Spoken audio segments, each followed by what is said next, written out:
Dr. Carr has called the meeting to order, so I'm going to read a little intro just very quickly. Yep, I'm going to do that as part of this.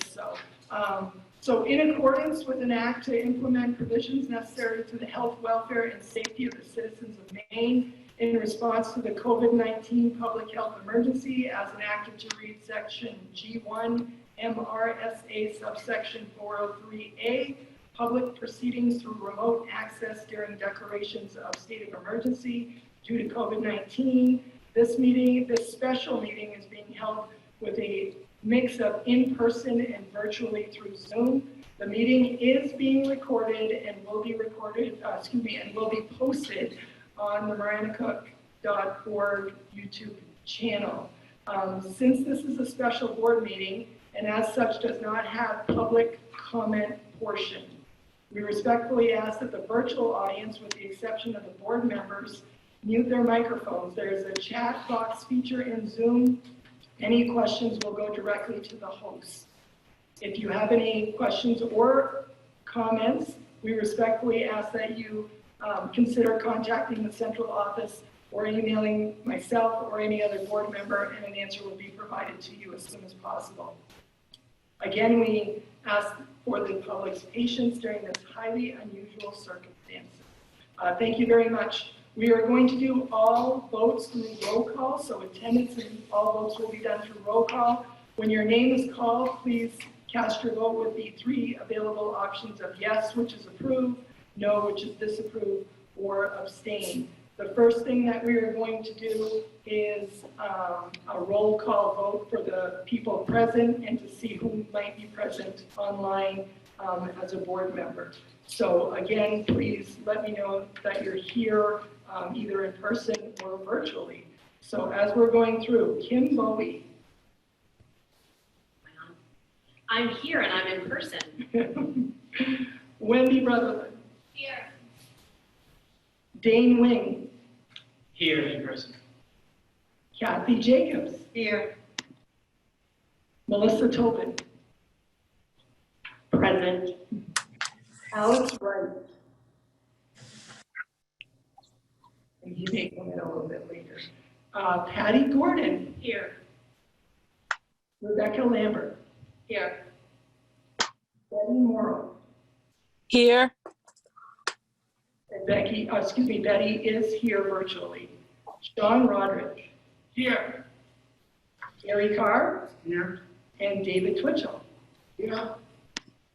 Thank you, everyone. What I'd like to do, we'll just jump right into our agenda. The presentation on the reopening scenarios, I'm going to walk through that with you. And then we'll ask for a motion, a second, and then we can open it up to board deliberations and answer questions at that time.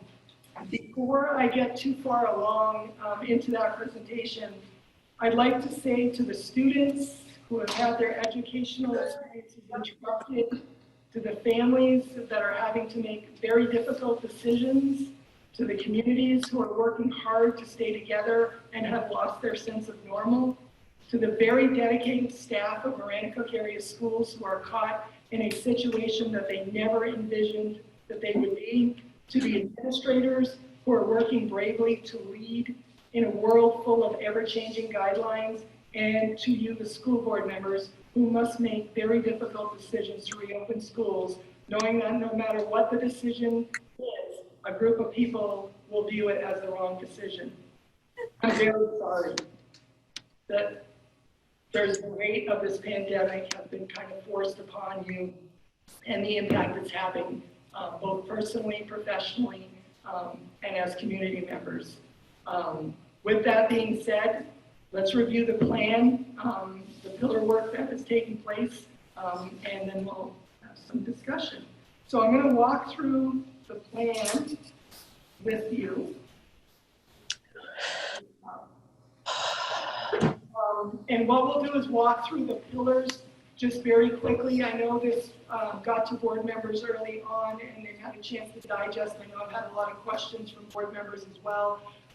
But I do want to review it just so that we're all kind of on the same page going forward. So pillar 1, basic needs, physical safety, health.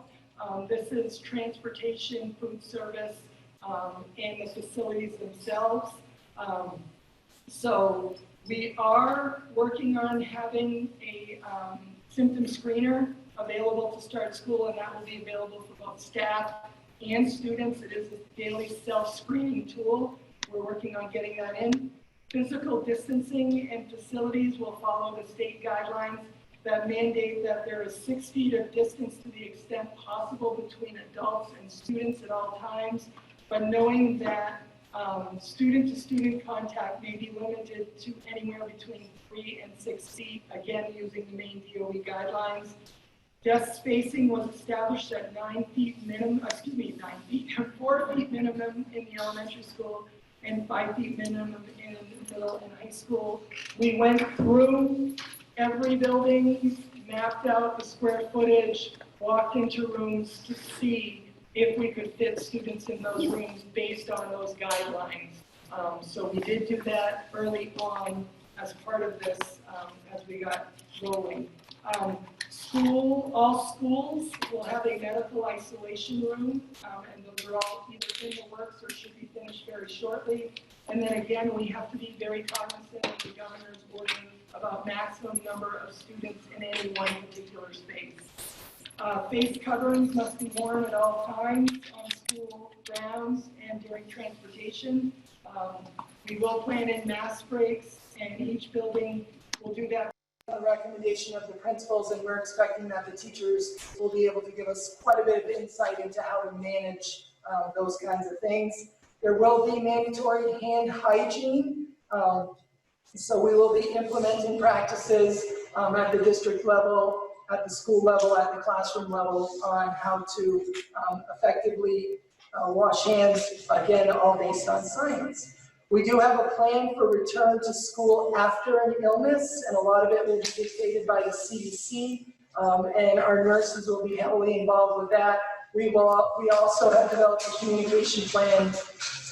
If there is positive cases in the schools, we have kind of for lack of a better way to say it, a triage system of communication to get out to all the necessary people, kind of think contact tracing.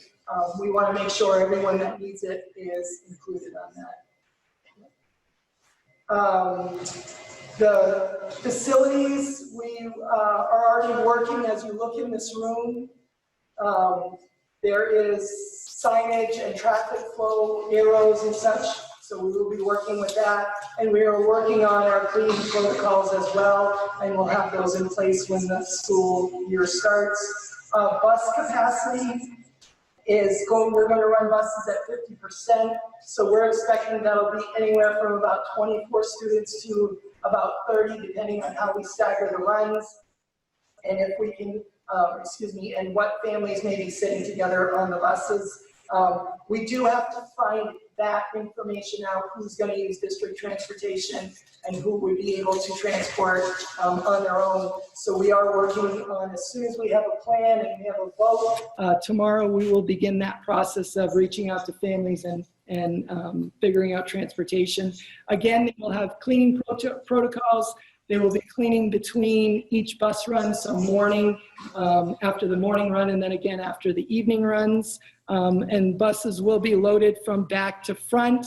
Again, once we know who's going to use district transportation, we will do our best to, again, try to make sure families are sitting together and that we have transportation there. You'll notice in red, again, that I put alternate transportation mandatory. We are going to need help from parents to do transportation. We need to be somewhere around the 40% mark of students who can have, or families who can help transport students to school, whether that be through carpools, whether that be through pickup and drop-offs on their own, whether that be through walking or riding bike to school. I know that's a little bit limited in our communities, but that would certainly help. And we know, especially at the high school level, juniors and seniors a lot of times are starting to drive themselves to school. So again, we'll get a beat on that. As soon as we have a plan, we can reach out directly and find out what the plans are. Food service was kind of uniquely positioned. They were already doing a lot of these things ahead of time per the requirements that go into the food service program.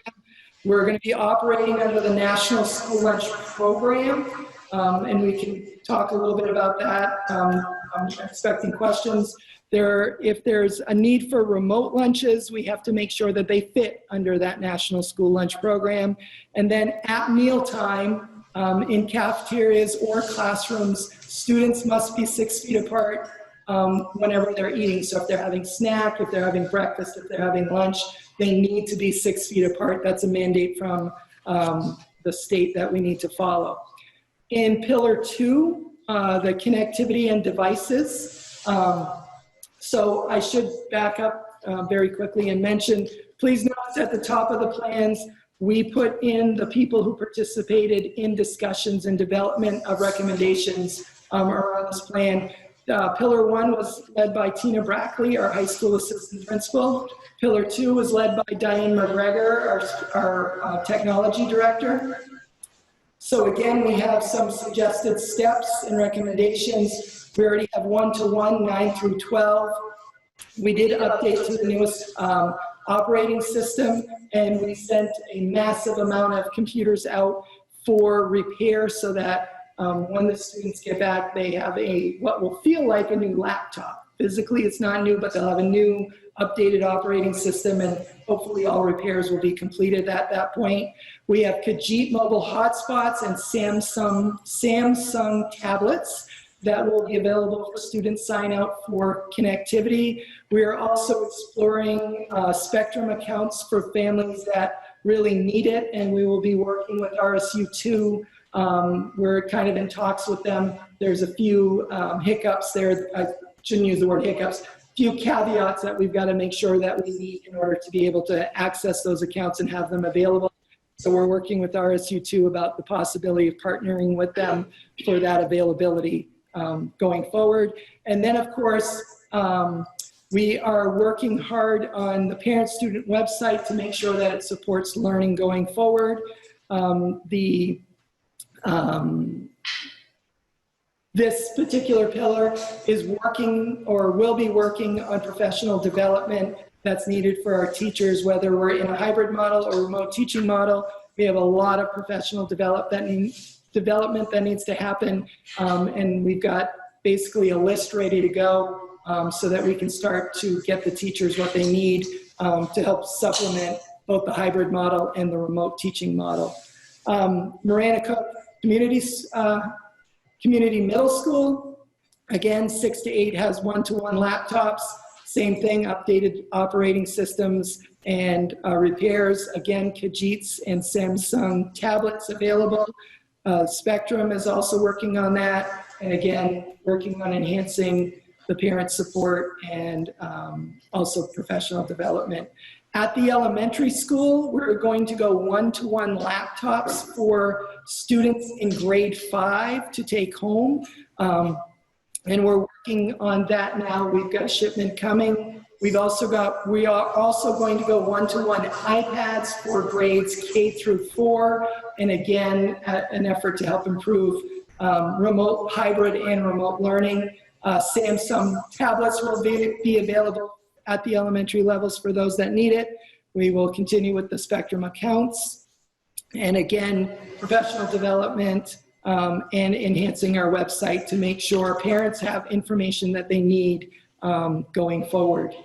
Under Pillar 3, the social, emotional, behavioral, and mental health pillar, that was led by Dr. Kristen Levac, our middle school principal. You can see there that we have a lot of work to do around this, making sure students feel safe, making sure students have what they need going forward, and making sure we're identifying students that may need extra support here. So school-wide social emotional support, social emotional support. We have an emotional distress triage that we'll go through. We are looking at a program called Second Step that provides some help K through 8 around social emotional learning. And we are currently looking for a program that the high school would be able to use as well. So we're still kind of looking for a good fit for the high school model at this point, but we are working on that. Pillar 4 is our academic pillar. Again, it was led by Mr. Jeff Boston, who's principal of Reedfield Elementary School. We structured this one a little different in the plan. Their task was to develop the scenarios for return to learn, both fully in person with mandatory safety protocols, hybrid, and looking to maximize instructional time with students. Remote, how do we enhance our plan to make sure that students are engaged and we can keep academic momentum if we do have to work from home for any extended length of time. We came up with instructional expectations, assessment and data expectations, as well as communication and engagement expectations. Went through this. So as I begin, I color-coded it, I apologize. The way the Department of Education is using health markers to help us understand what would be the recommendation of either being in person, using a hybrid, or working purely remotely. And obviously green is everyone's in. Yellow would be there's an enhanced risk, and you probably want to look at modifications to your schedule. And then red would be purely remote at that point. So just very quickly moving through the levels of the plan. Fully in-person instruction. The components would be easing some of those COVID-19 restrictions, allowing for regular transportation, all lunches in the cafeteria, less physical distancing, and being able to use the facilities kind of as normal. So if that was to happen, we would be able to go back to, we would be able to run through regular times, start times and end times, and all staff and all students would be reporting to the buildings. Because we're going to be recommending starting in the yellow, and I'll explain that in just a second, the high school, this group at the high school level did a lot of work about what would be a schedule that we could continue regardless of which plan we're in. We don't want to have to kind of flip on the kids and go to a different schedule. So they are looking at what's called a 4x4 schedule or quarter or semester schedule. So they would start with Black Day classes, and they'd have Black Day classes every day. So they'd have 4 classes every day, and that would run through November 6th. Then they would flip to Gold Day classes, again, running every day. And that would run until January 22nd. And then you can see they would flip back to the Black Day classes in the second semester of the year, as well as the Gold classes in the year as well. There. The yellow, I'm sorry, I'm going to go very quickly, and I expect a lot of questions at the end here. So the yellow is the hybrid model. One caveat that I will put out to everyone, just as you're looking at this and kind of processing it, if the state markers put everything at green, which they did, why are we recommending yellow? And one of the reasons, the main driving reason is, with all of the mandates that we have, we can't go back to 100%, everyone's here 100% of the time. The mandates just don't allow that because of the physical distancing that we need to take care of, because of the 6 feet at lunch, because of the need for extra space. A lot of it's driven by physical distancing. So having said that, looking at the yellow model, the hybrid model, what we were looking at all schools would start basically at the regular time. They'd be starting at 8 o'clock. So buses would be rolling in a little bit later at 8 o'clock. So please keep that in mind as you're talking through, but that's the kind of normal start time, with about a 1 p.m. dismissal. In-school instruction, Monday, Tuesday, Thursday, Friday. Wednesdays would be a day that all students are working independently from home. Staff will provide supports to students individually or in small groups. They will be planning assessments, participating in grade level and content area meetings, participating in professional development, and doing intervention planning.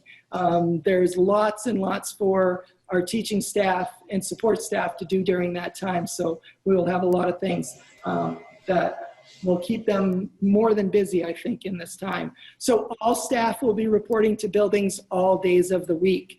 So that's Monday through Friday. So at the elementary level, we would have all students in based on what we did with the physical distancing, walking through classrooms, getting them set up. Pre-K to 5 would all be brought in for in-person instruction on those 4 days. The middle school, all students would be 6 through 8, would also be coming in for in-person instruction. If the health markers were to turn to yellow, we would probably have to, at that point, go to a 50% model. So that's why I put that there in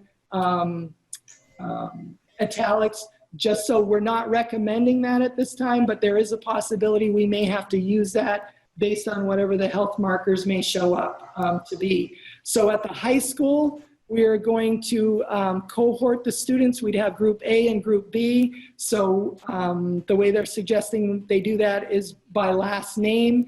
They would be going on Monday and Thursday. Group A would be Monday and Thursday. Group B would be Tuesday and Friday.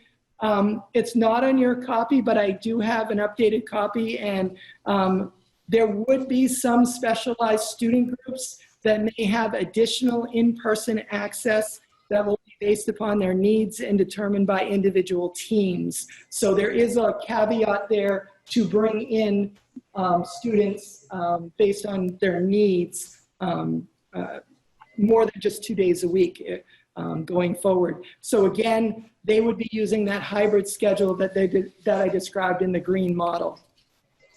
The remote instruction, the red, so the application to all school, the components of this would be that synchronous and asynchronous learning opportunities are happening, daily attendance, teacher contact is a daily occurrence.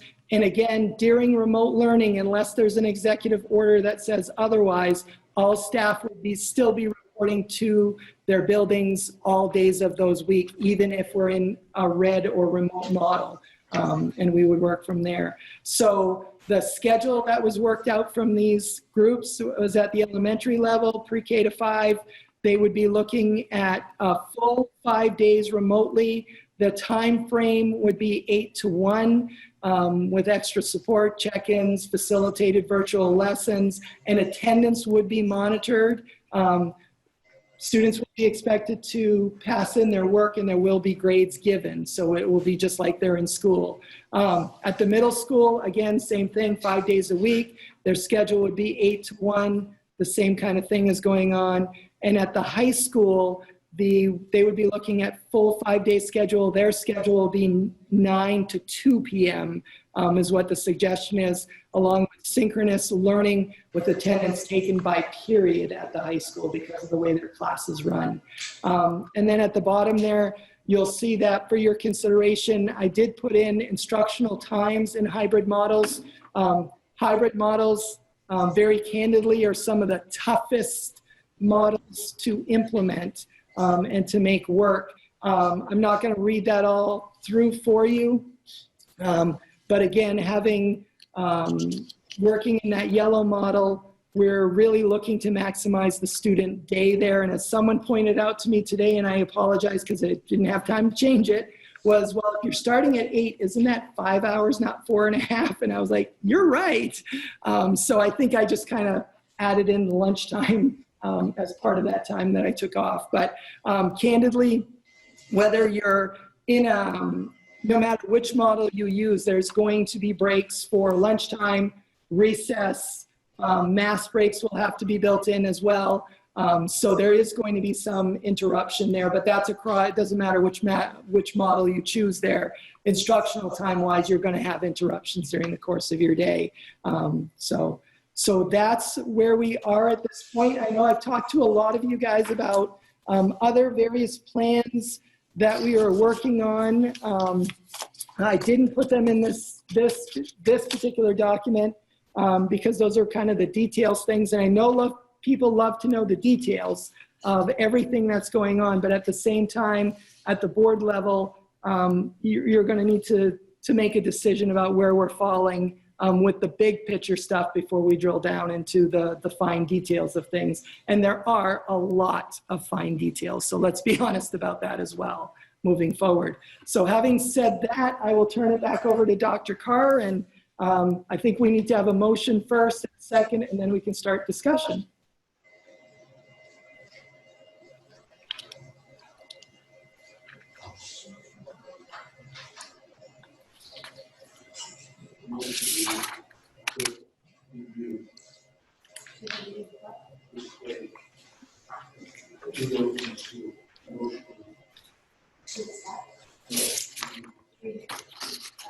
I make a motion to review the RSU 38 Return to Learn Plan Summary for Board of Directors.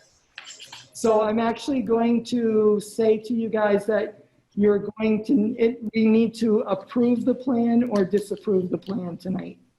So the motion needs to be, right now I would suggest the motion be accept the plan, and then through discussion, if we need to make changes or what have you, we're able to do that. So by law, you guys have to make the final decision. So when we walk out at the end of this discussion, we need to have a plan. So I know that's really tough to hear, but that's what we need to do. So kind of be aware of that. Gary? Change your motion. I'll make a motion to accept the RSU 38 Return to Learn Plan Summary for Board of Directors. Second. So discussion. First thing, you were going very quick. And I Yes. noticed you don't plan on opening 5 days a week. We're You want to looking, go for a hybrid? yes, right. For what reason? So the important thing is we worked with the teaching staff to do this.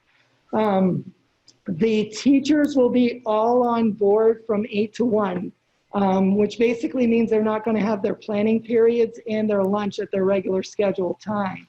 So they will basically be all in. So we will be able to take those teachers and as necessary, get extra help for students going forward during that time.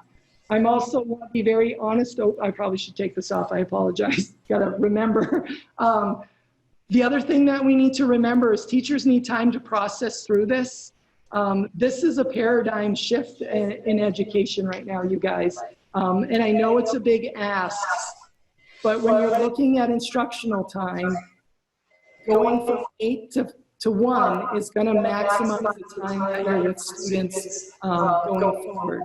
We're asking for those 4 days because we genuinely believe that teachers need that 5th day to be able to prepare lessons, get professional development, and also offer support to students on that 5th day. That 5th day is not a day where teachers are going to go, we're not working with students at all.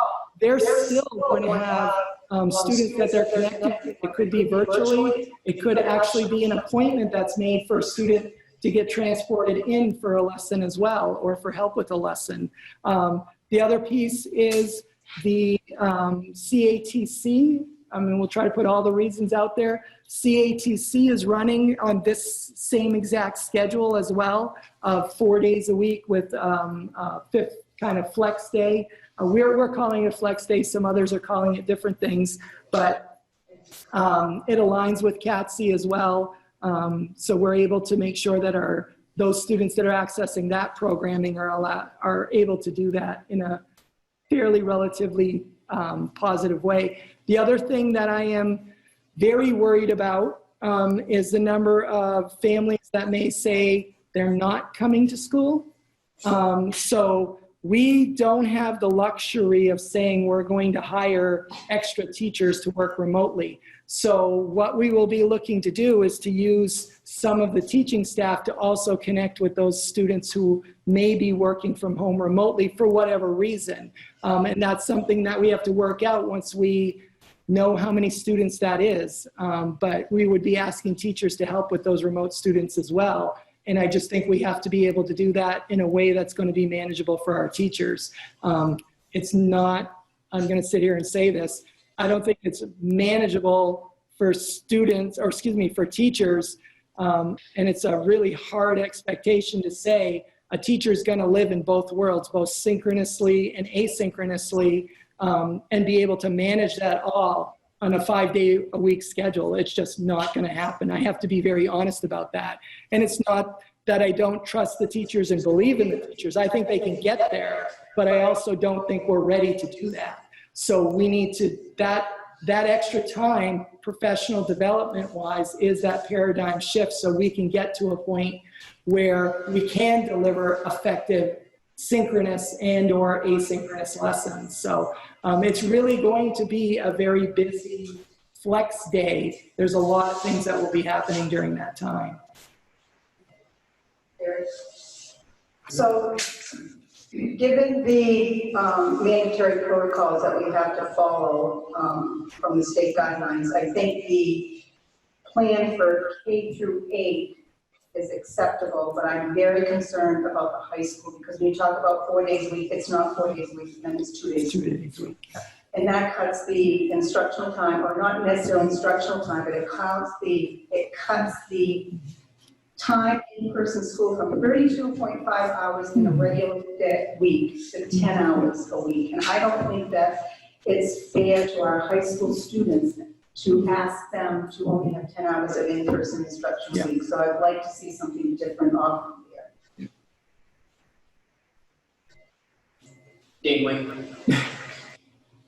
Jay, we talked several times over the past couple of days, and I was able to find that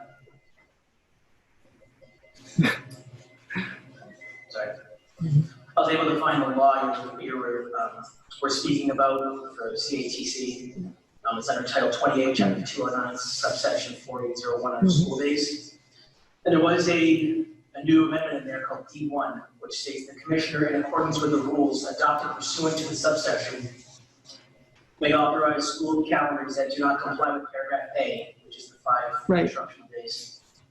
The commissioner determines that all school administrative units in the region have plans and will implement those plans to ensure compliance with paragraph F. Paragraph F simply states that all career and technical education students must be given access to the career and technical education programs for the entire instructional time required for those programs and department. So with that, isn't it possible to somehow try to obtain a waiver for, my reasoning is, Jeff, you spoke with the word, is to hold the middle school and the elementary school accountable, if you will, for the high school going to CHEC. I just don't see where those lines meet. So we absolutely can ask for the waiver. One of the things that we have to keep in mind is a lot of students go into those programs to get certifications that require X number of hours. And sometimes they get that over the course of 2 years. So when the days are this similar, it puts them at a disadvantage to be able to get those number of hours. We could invite someone like Nick Gannon, who is the director of CATC, to come in and talk about that so that we have a clear understanding. I'm not going to pretend to know all of those requirements, but it is something we have to be cognizant of, especially if they're looking to get a certification when they're done CATC. It's based on hours, which is really tough right now, very tough right now. Yeah. Wait, Sean?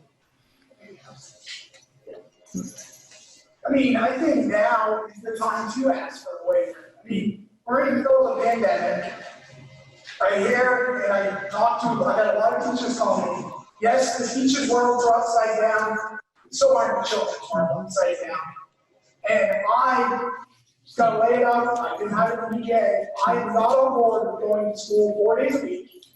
The children need to be in school 5 days a week. We're here tonight, basically being told we have to make a decision tonight. I don't agree with that. I believe we could deny the decision and say we can come back for a special board meeting. I don't like having a decision saying that there's something held in my head that I even need to be voted yet. I just don't agree with that. And so I don't agree that to be true, that we have to make a decision tonight. I think there could be amendments made and brought back. And I get the teachers need planning time from 8 to 1, I'm fine with, but kids need to be in school 5 days a week. There's already data showing that come later in the fall, Georgia, other states, mass hysteria from people. I mean, we're here talking about, I did the numbers for our district, 99.8% of the people who live in our towns have not been impacted by COVID-19. 0.02%. You go on about the flu, all these other illnesses. I know we're here talking about COVID-19, but you had children. You look at the surveys put out by the teachers union, and I know some folks are trying to discredit that. I'm not a huge union person, I'm not going to hide that. But I did read the comments that the teachers said, and basically, we're saying that a majority of our students from the data that's been given, they were not educated. I mean, teachers tried their darndest. And I'm not faulting them, and I thank them for all the work they did, but a majority of the students had not been educated since March. Let's just cut to the chase. We need to have these students in the school 5 days a week. We don't know tonight how many students are even coming back.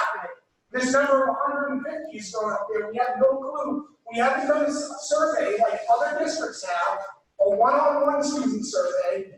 I didn't know exactly how many students are coming back. We don't know if we can move teachers around to teach these kids online. Yes, some teachers may be out of their comfort zone in teaching these kids, but so aren't the kids who are coming to school wearing masks, have to soak themselves in disinfecting that we believe works. I mean, these kids are getting gypped of their education, in my opinion, because of mass hysteria, and I believe they need to be in school 5 days a week. Can I just piggyback on that, or are we going to respond to that? Go ahead. I won't at this time, I prefer to let you guys talk a little bit. Okay. So.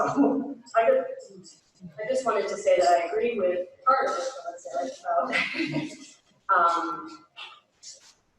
the option to not vote tonight. And I disagree with what you said earlier, Jay, about how we need to make the big, broad, general decisions and not worry about the details. I don't know about what the rest of you think or feel or have heard, but the parents and teachers that I've heard from today and yesterday need details. And I feel like I can't support the plan as it is right now without understanding where we're at with those details. So for example, I heard from many staff people that in all of the buildings in the district, that they are uncomfortable with the plan, not because they're necessarily opposed to having a hybrid model, but because the work that the pillar groups did and the recommendations they made is not just how it turned out. For example, I've heard that in middle school, the staff association rep told me that the plan there that the staff thought was to have half of the students there, like the high school plan, and this is where I'm not. Well, where you were, right? I'm just talking about what the staff members said to me. And that's not what we're saying. We're saying 100% of the kids, so 300 people in the building, and that feels really unsafe to staff. Staff were concerned about that change in the plan or what their perceived change in the plan was, and how that seems like a lack of transparency. They're concerned about when all of this PD and necessary training would take place in a 4-day model, when the 1 day students were not in the building. And this is not just those, this was everybody. Said they were concerned about PD because they're expected in the day when students are not in the building to do RTI supports, individual group supports, and all the remote learning curricula. So how could there be time to have professional development at that time? That was another thing that I heard. And most of the details were about safety and staff feeling unsafe with the lack of answers about the details in the model. and they were directly related to the 6 requirements from the main DOE framework. So we all agree that we have to have those before anything happens, but people are feeling, staff people are feeling like they need really specific information about if that is really going to be able to happen with money, with whatever resources we have, because they're not feeling like they have the answers, that they need to assure them that those things are happening to plan correctly. So I feel here like I need to understand more about their questions. It's just important. And again, that is not statute. They say they are, people are totally willing and eager to work and come into and do a hybrid model and stuff like that. The people that I spoke with, but they're not comfortable with those details right now. So I'll kind of a mix of response between what Sean just said and what Patty just said. You guys sitting here tonight certainly have the right and authority as school board members to suggest changes to this plan. That is certainly well within your purview as a board. I can go back and make adjustments to the plan based on the directives that you guys give to me. That's absolutely necessary. I can't send out a survey and say, are you coming back to school, to parents? Because the first thing they're gonna say to me is, so what's the plan? And if I have to say to them, I don't have a plan right now, they can't answer the question. I need some direction on being able to say this is what the plan is at least going to look like going forward. It's going to be really hard to get people to commit to transportation, to in-person instruction, etc., if I can't tell them this is what the general plan is going to look like. That's just the fact of the matter. And I'm not trying to dodge anything. I want to be able to say to people, this is our plan. The longer we kick this down the road, the more parents are going to be upset with us, guys. The more it's going to stress out our community. I was hoping to have an answer, at least, okay, if there's parts that we need to change, we certainly can do that. But at the same time, families need answers because they need to make plans. If we have to wait another week, guys, that is going to just amp up the pressure, not just on you guys, but teachers as well, because they're going to be like, what are we doing? So it's really, really important that, you guys can make recommendations about changes to the plan. That's why we're here tonight. But it's really hard to do a survey and say, so what are you doing? When the first thing they're going to say back to me is, what are you doing? That's going to be really hard to do. As far as safety measures within the building, we're going to follow all of the guidelines that have been set forward for us. We're trying to figure those things out. We want staff to help us with some of those things. And that's an honest answer. Staff can help us figure this out. We've got schools all around us that are doing this similar plan of a 4-day-a-week plan, with the 5th day as a flex day. Augusta's doing it, RSU 2 is doing it. I'm not sure about Winthrop, I won't speak for them. But if they can figure it out, why can't we figure it out? We have the capability and brain power to figure this out. Rancook can do this, but we need a direction so that we can start that work. For me to sit here and say we've got all the details mapped out, we don't. The first couple of weeks of school are going to be difficult. Let's call a spade here. And there are going to be things that will slip through the cracks, and we'll go, oh, wait a minute, we can think about that, or we can think about this. But I need a direction, the staff needs a direction, parents need a direction, so we need to have something when we leave here tonight. I know I'm being disagreeable with Sean, and I don't mean to be. I just don't think our communities will support waiting another week at this point. But again, you guys have the right to say, we'd like to see changes to the plan. So. We're going to give you direction. David. Hey, thank you. A number of notes. First of all,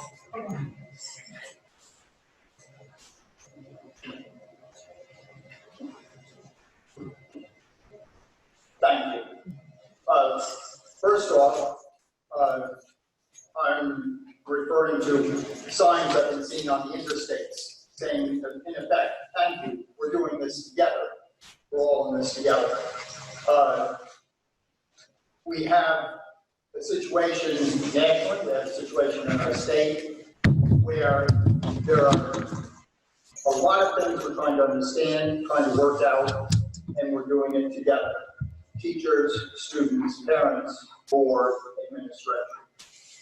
And I don't see anywhere in this country where we've had it all figured out in the beginning or even now. There are going to be changes at every stage. I am supportive of, I can do another meeting, I can work with you on details, but I am supportive of getting things going, putting together what has been carefully worked out collaboratively as best we can now, and move forward, get the details as fast as we can, because yes, everybody needs it. But we need to move forward and work together with everybody, continue to work together as we have already been doing. Hysteria, yeah, some people are hypochondriacs and hysterical. Some people are careless. We see that all around us in life generally. Maine has proved, I believe most people will agree with me, that being careful without being hysterical can make a big difference. And I think as a school district, we need to continue that process.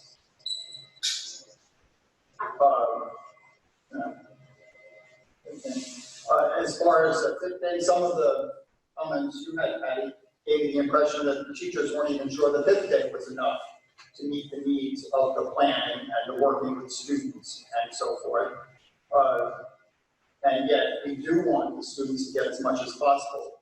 I am very supportive of, let's start with 4 days. If things continue to stay steady and improve, we can change it and we can go up to 5 days. If things go bad, as has happened in some areas, happily not in our state primarily, we may have to go the other way, but let's continue as open as we can safely. And that's enough of my sermon, and thank you, everybody.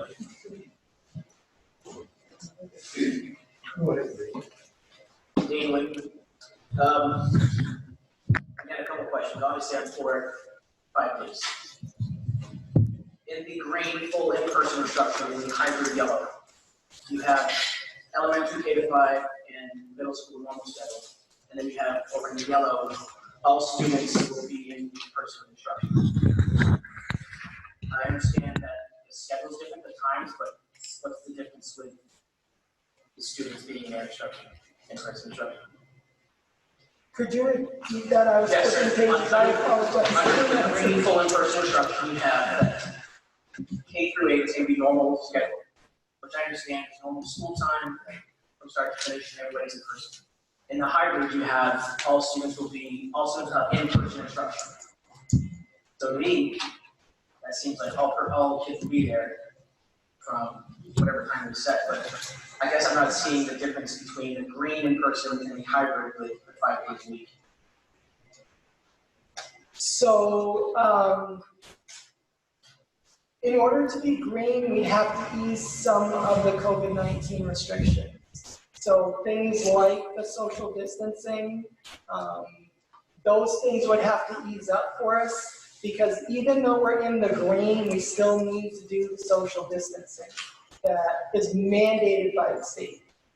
So we need to meet that guideline. So when my version of green is we're easing social distancing guidelines. We're easing some of the restrictions that are currently in place. Then, hey, wait a minute, we can get back to a regular school day. Whereas with a hybrid, we're having to deal with all those mandates that we've got to deal with at the state level. One of the things that they made very clear, and I know the newspapers did not do us any justice, they said in every meeting I've been with DOE, with Pender Macon, has said, even though you're green, you probably can't meet those needs, even though we're green, because of all the restrictions that are in place. Guys, my view on it is the state has forced us to have to use a hybrid model. So that's kind of my view. That's a personal view, but. I just want to go back to that.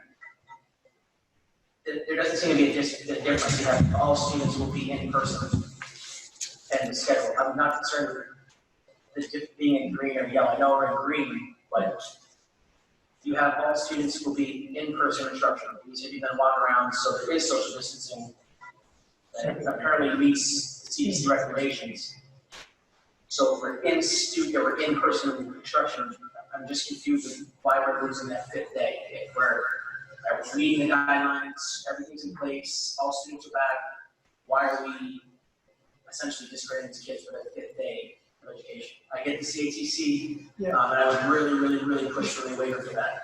It should have been done in July.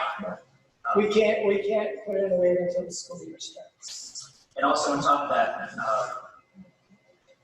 you had mentioned before that the professional looked at this, and in my opinion, I don't believe this. Either one of these is the best. There wouldn't be one. But I would like to give you a description of what I feel and what I've seen is, and that is, it's called parents' choice, parents-teacher choice.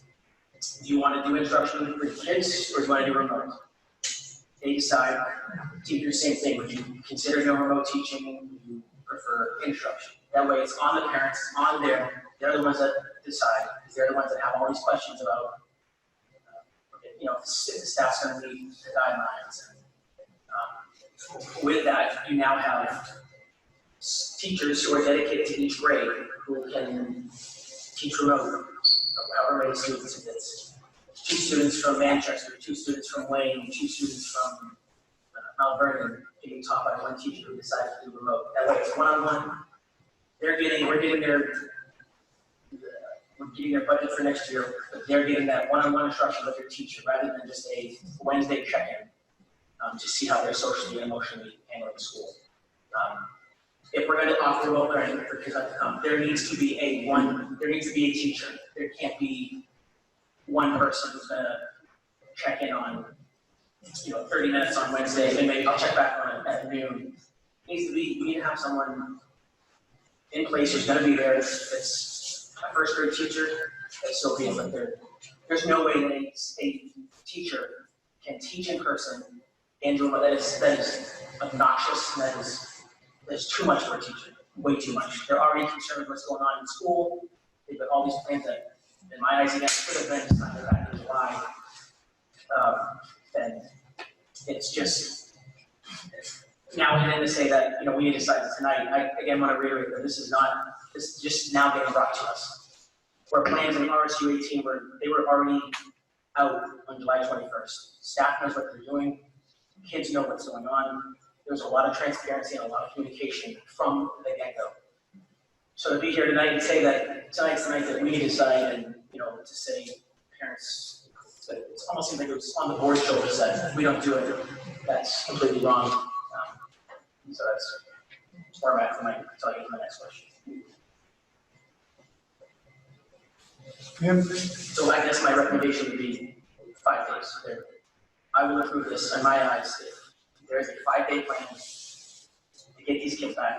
Because all the parents that I talked to, a 1 p.m. dismissal is already in of itself going to be a pickup, a challenge. So to have a 1 p.m. pickup 4 days out of the week and then have to find daycare on that 5th day is, again, you're putting more burden back on the parents. It's a crazy plan.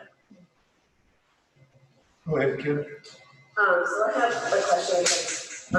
Jay, you did say you measured. When you say that the COVID-19 restrictions would have to be less restrictive in order for us to be full in person, what specifically, if we have enough room in the classrooms, what specifically do we not have enough room for? So at this point, we're looking at removing furniture from classrooms. All desks have to be faced forward. All desks, teachers have to be able to maintain a 6-foot distance. We're getting storage facilities to be able to move furniture out of teachers' classrooms because we've got to maximize space right now. Okay, so, but in doing that, we have space. Yeah. So I guess, back to my original question, what specifically do we not have space, once we take all this out, which we've known the state requirements for quite some time, right? So we could have been working on removing furniture for quite some time. I feel like we're having a feeling that we don't want to have to make a decision tonight, but I feel like maybe we did a lack of planning early enough. So all of this may have been well and good if it had been done a month sooner.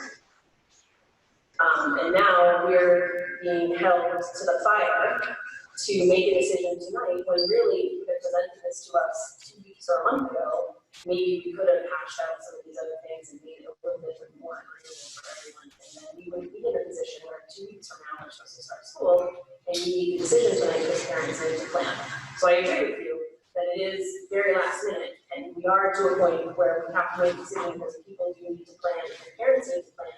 But I guess my question would be, why did we wait until tonight to get this information?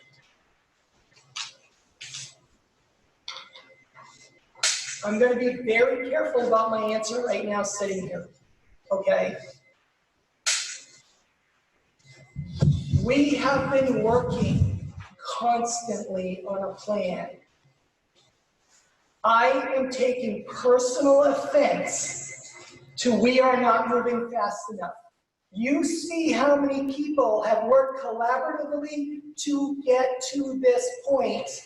This was not done lightly. This was not done on a whim. And I am really, and I know you don't mean to make it personal, I understand that. But we can't work any faster than we've already worked. What date will our meeting start? I don't have the exact date. We started working on it in June. I don't have the exact date in front of me. So if that's what it's gonna be. No, I'm just asking, I'm just to have. And I can get you that date. I have no problem with that. I can get you that date. But because it was volunteer basis, right? People signed up for volunteer. they got paid, any teacher got paid to be on that. But they didn't have to, I guess. Right. So if someone was looking to have their full summer. Right. And didn't want to be on a building meeting, it's not like they had to be. So, and those who agreed to do so. Right. Did so, and I mean, we ended student support and learning June 8th. So I guess my question is, now is August 12th. So, I mean, that seems like a really significant time, and I'm quite certain the killer meetings did not start in June. I have the timeline that I can provide to you. I don't have it with me right now, but we developed the timeline to be able to get to this point. So I'm not saying that there wasn't a lot of work that got put in. I understand that. I think there's a lot of pressure on, you're saying that you're taking it personally, and I think it's very clear that we are too, that you're telling us that we have to make a decision tonight. So this is personal on both sides. This is, you're taking it personally because we're asking some pretty pointed questions right now. And we're taking it personally that you're saying we're staying in this room until we have a decision tonight. And I know you've also said that there's some flexibility, but unfortunately, I think we are at a point where we don't have a choice but to make a decision because parents do need to plan, because unless they're going back 5 days a week, parents have to come up with, we're asking for a later start date. Parents have to come up with now the additional days of daycare situations or whatever else may happen if it's a teenager that's staying home alone 3 days a week. I mean, I think we can all do some questioning on whether that's okay. And doing work by themselves. So I think it's not personal. It's, I think, frustration on all of our parts that we have gotten to the point where it feels very last minute. And it's hard to make a good decision and a right decision. And I know that not everybody will be happy with the decision that we make, but it's really hard to make a good decision, even with all the work that was done in advance, when we only have a couple weeks until school was originally supposed to start. I think it needs to, the road needs to look. Thank you. So my comment, no, I'm gonna talk. Yep, right. I have four. I'm asking 5 days, because we're on green by the state. And the state says that we can be here 5 days. When you take that other day out, and if you had the remote learning, like the Connecticut model that I showed you would have accountability. And then I could buy into your idea. But you don't have accountability with that 1 day out. Because that 1 day out has got to be a teaching day. And it has to be a teacher looking at you, whether by a screen or anything else, on them using a blackboard so that the kids know exactly what's going on. And they can communicate back and forth. Otherwise, the kids are already 3.5 months behind. Now we're going to put them another, every one of those days, it's going to be like my neighbor who says, I don't know how to use this computer. Give me a break. I don't buy it. You know, I lost my password. I don't buy it. There's ways of getting those things. So I'm in favor of the 5 days because of the strain that's putting on families. And school choice, that Supreme Court case that I keep harping about, is all about that. And this is where it's going to hurt us downward. We're going to have less and less kids because they'll make choices to move on. That's just my comment. Wait. Yeah. I'm sorry. I don't feel it was last minute at all. I think I've been well informed all along about what's going on because I've made sure that I've been informed. I was one of the members of one of the pillars, which I appreciate all of the hard work that all of the pillars have done. I think that what we are presented with here is not all the details. I think they've got all the details. I don't think we need to worry about all the details. That's not really our job to know every single detail about what's going on in the schools. That's their job. They're doing a great job with it. And I feel like I'm ready to make a decision because I've kept myself aware of what's going on since June. And I appreciate all of the time, the effort, and the details and the planning that has gone into it. So thank you, I appreciate that. I do want to go back though to high school students are only going to have 2 days a week, not 4, under this hybrid plan. That really concerns me. I don't want to lose sight of that. I'd like to see some way that if we're only going to go with 4, I also want to see 5. And Jay. I have sort of the same question that Dave had about if we can do all students in person for the hybrid and all the protocols can be managed, why can't we, for 4 days a week, why can't we do it for 5 days a week? I'm going to go back to we're building capacity to be able to run an effective program. If we go 5 days a week and we do regular instruction, I'm going to be back here with you guys and I'm going to be recommending, because of all of the restrictions, I'm going to be back here saying to you guys, we can't go 5 days a week because we're going to have to cohort our kids because we're not going to be able to meet the requirements around lunch. We're not going to be able to meet other requirements. And I know that sounds horrendous and that sounds bad, but. So I guess I'm just asking why do we think we can do it under the hybrid model? Because teachers will be on deck, all hands on deck. I'm giving credit to the teachers. They're stepping up and saying, I'm not going to have a planning time until after the students leave. I'm not going to have lunch until after the students leave so that we can meet with students, we can help with all of those things that go into running a school. They're stepping up and saying, we can do this and bring these kiddos back. But if it's gonna be 5 days a week, that's an intense schedule. You have to think. Our staff is gonna be it's gonna be game on at 8 and going into 1. They're not going to have breaks, they're gonna have to help each other with simple things like just having bathroom breaks. If we're going to go 5 days a week, and that's what you guys are, is the directive that's gonna come, we're gonna find a way to make it work, but I'm also gonna be very honest in telling you, there is no way we're going to be able to have kids in person at the elementary school with everyone here. We can't meet the requirements. The reason why we can meet the requirements is because the sacrifice the teachers are making. So that extra day, Wednesday, that they can do while they're planning, that's what is going to make up for the other 4 Some of days. that can, yes, some of it, They'll be doing exactly what you just described. right, exactly. And I also just want to say that I think it's really unfair to ask teachers to do both remote and in person. I agree. So I think if we can avoid that, I think we should. So we are looking, we're in the planning stages of finding what I'm terming a teaching principal that can work, that can manage the remote learners. Absolutely, we're looking to try to flesh out that job description so that when we call parents tomorrow, we can say, do you want at-home supported learning? And we'll have a person in place who can help facilitate, manage that, as well as connect with teachers on how to make that work. But again, it's a detail that needs to be worked out. I don't have that worked out yet. I need to find that out. And yeah, we're not Messalonsky.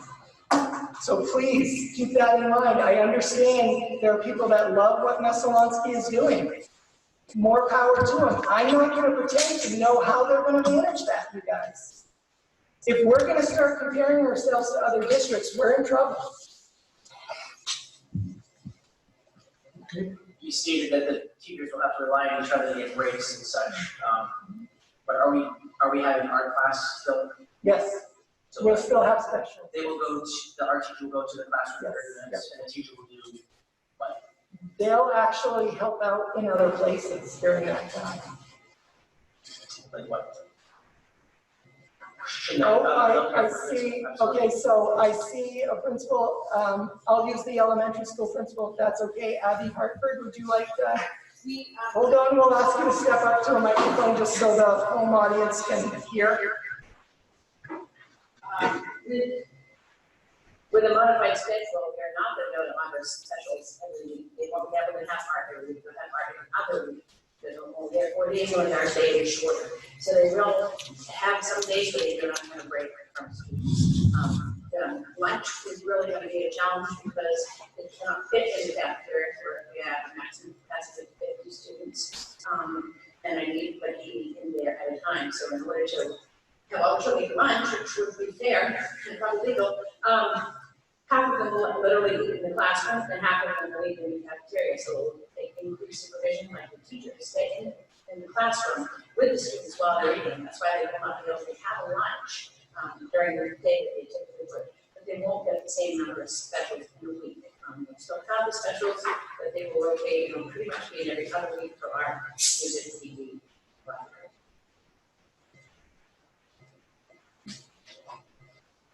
Go ahead.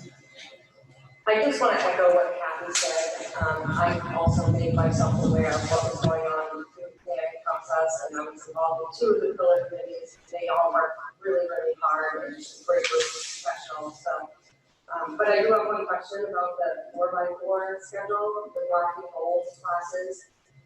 It's my understanding that black classes are a certain group of 4 classes, and then gold is a different set of 4 classes. And I'm a little concerned that there's such a break in between the two. If it's, why wouldn't you just do like a whole semester of your black classes and then a whole semester of the gold classes, so they're sticking with that one subject, for the whole semester rather than breaking it up? It seems like you lose something in that 2 months. There are definitely pros and cons to that schedule, but Dr. Conway has graciously volunteered to address that question a little bit. Thank you, Dr. Conway. Sure. I think it's a great question. We had our leadership team meeting the other day, for 2 days, and it's comprised of 10 teachers and Ms. Brackley and myself from all the different disciplines. we looked at that schedule, we wrestled with it, and ultimately came to, we feel like that's the best, the safest way to have kids in school, because really at the high school, with all those different periods and all those different classes, they're never moving in a cohort. They go to one class and then everybody from that class breaks out into the building. So keeping them black all together reduces that. Also with the different disciplines, some people feel like it's a better way for them to teach. And it'll be interesting to see if we do adopt this, maybe it's something we keep. I guess I don't see the safety piece of it. Like, how is it keeping us safe to? So rather than going black, gold, or, you know, whatever that rotation would be, it keeps them all together. And not, 2 months? yeah, And then they switch to a different set of classes? Yeah. I guess my question is, why wouldn't you do a whole semester of the same classes so that they then, once that semester's over, the instruction for that class is done, kind of like college, and then the next semester they would do the gold classes? yep, but I mean, we certainly could, if we looked over the schedule, we felt like it was the best way to go. Each teacher from the different disciplines felt like it was the best way to go.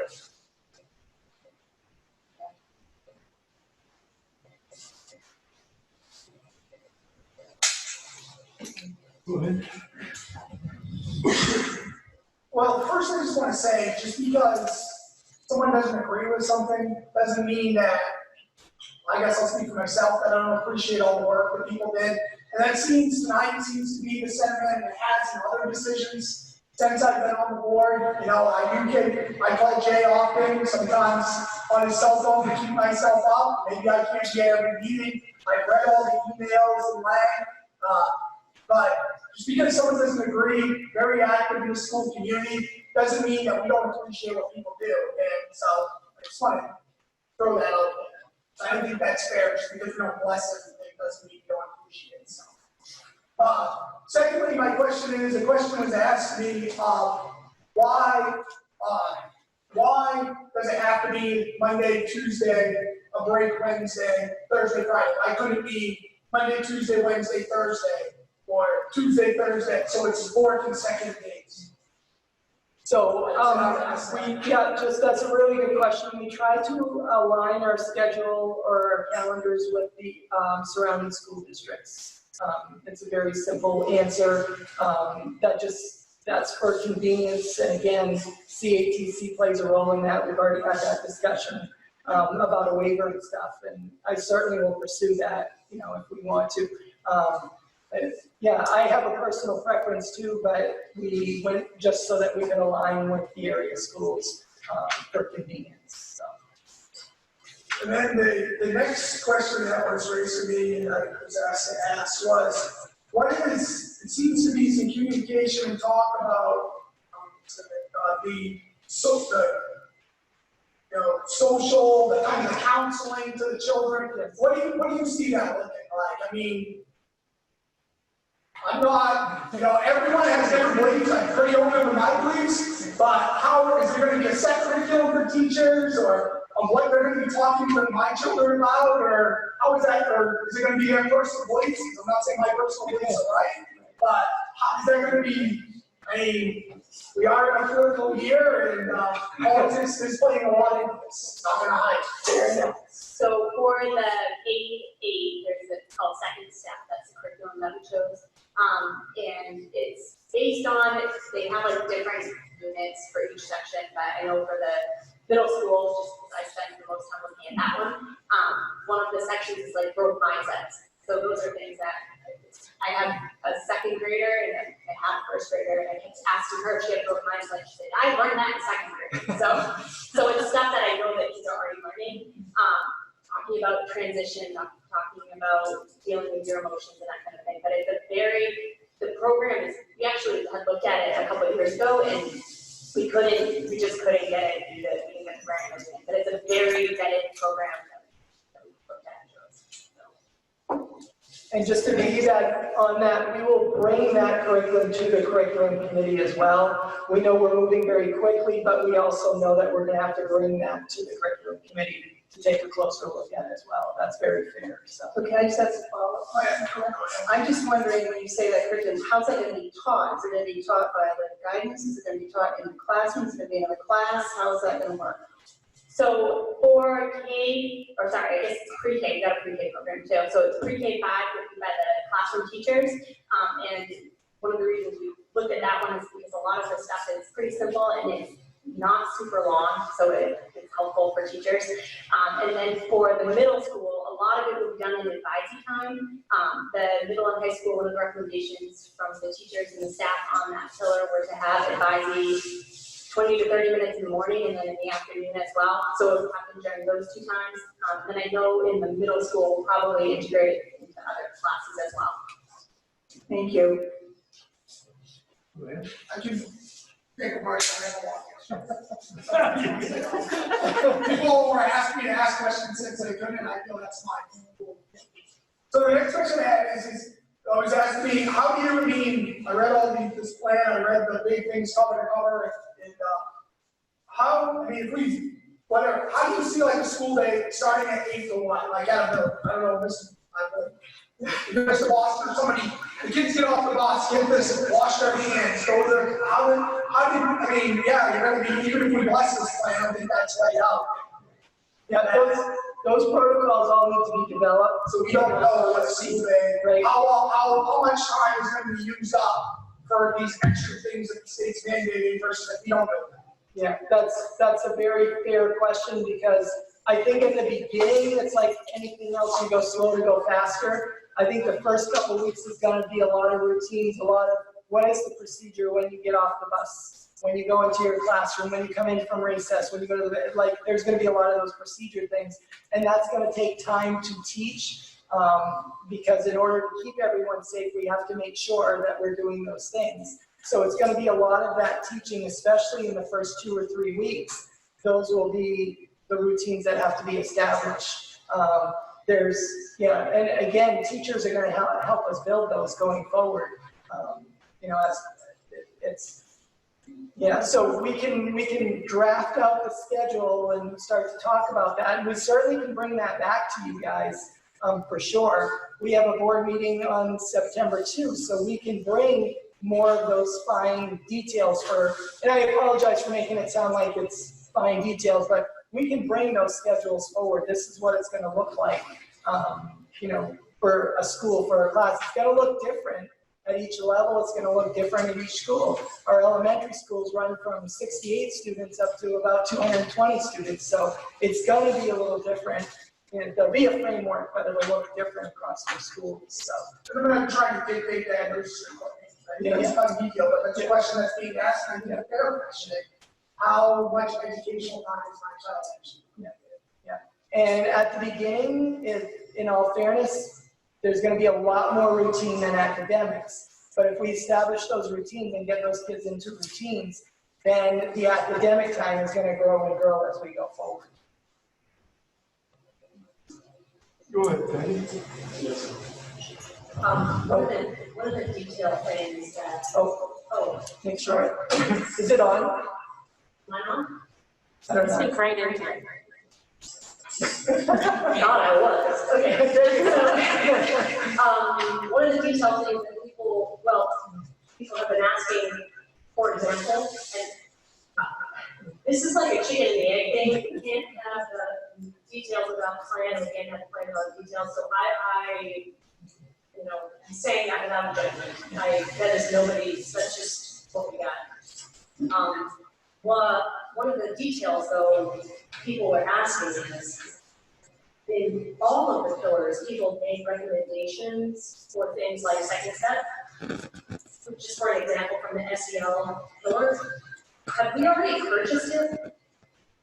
I'm assuming it's a purchase thing, right? So like one of the details is that would be helpful to me to know is, have we already purchased that? Have we already purchased whatever maybe we already had Seesaw or like the other things that people have mentioned from the academic tour? So through our Corona relief funds that if you watch the governors, we got a little over $900,000.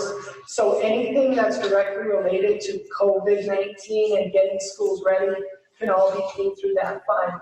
So we are working quickly to sign purchase orders and get things ordered and get it in the hands of teachers as quick as we can moving forward. So thank you for asking that question because I did not talk about that, so.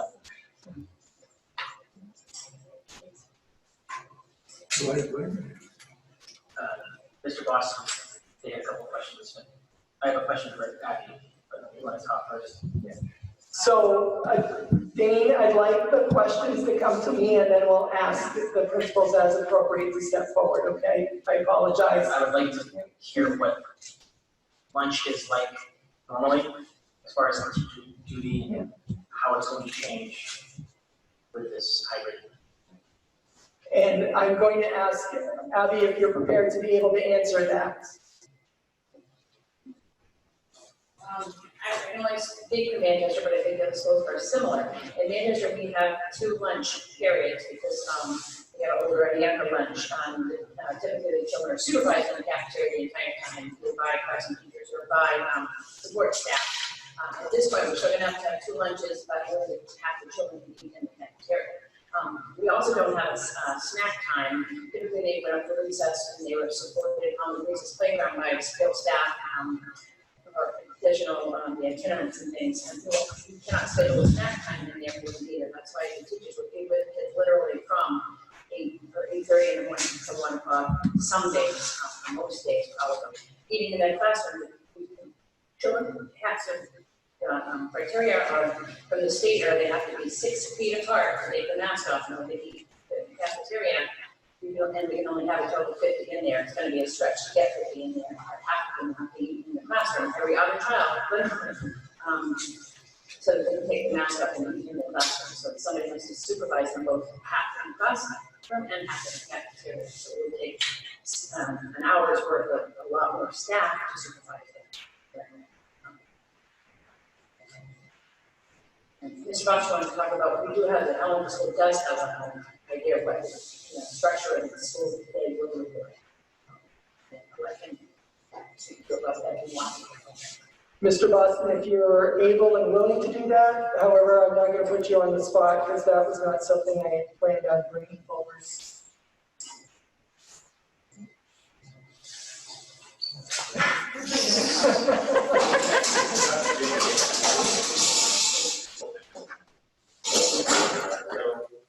Just to answer, well, first of all, thank you for letting me speak, and it's good to see you all.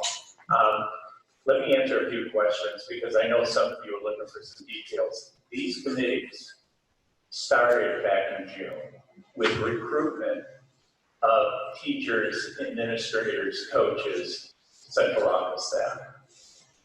My committee in particular, which was the academic, started the week of July 10th. The problem is we're trying to plan for something that changes constantly and that we don't know what's going to happen from week to week. And my committee, which was majority of the teachers, and Wendy was on that as well as the board member, met twice a week for 2 hours at a time via Zoom to do our work online. We accomplished, and we recommended to the superintendent a 49-page document, which is more than I have seen from any other district in this area. I spent my entire summer reading state reopening plans around the country, watching webinars, national webinars, local webinars, to help lead that committee. There's been a lot of detailed, thoughtful process and thought that's gone into this. It's not ideal. We all want the kids back. We want them in person. We want them 5 days a week. We want normalcy. Unfortunately, if you look at society and when this pandemic happened, it took months for grocery stores, restaurants to try different ideas to get some type of normalcy back in their business. It wasn't done in a month.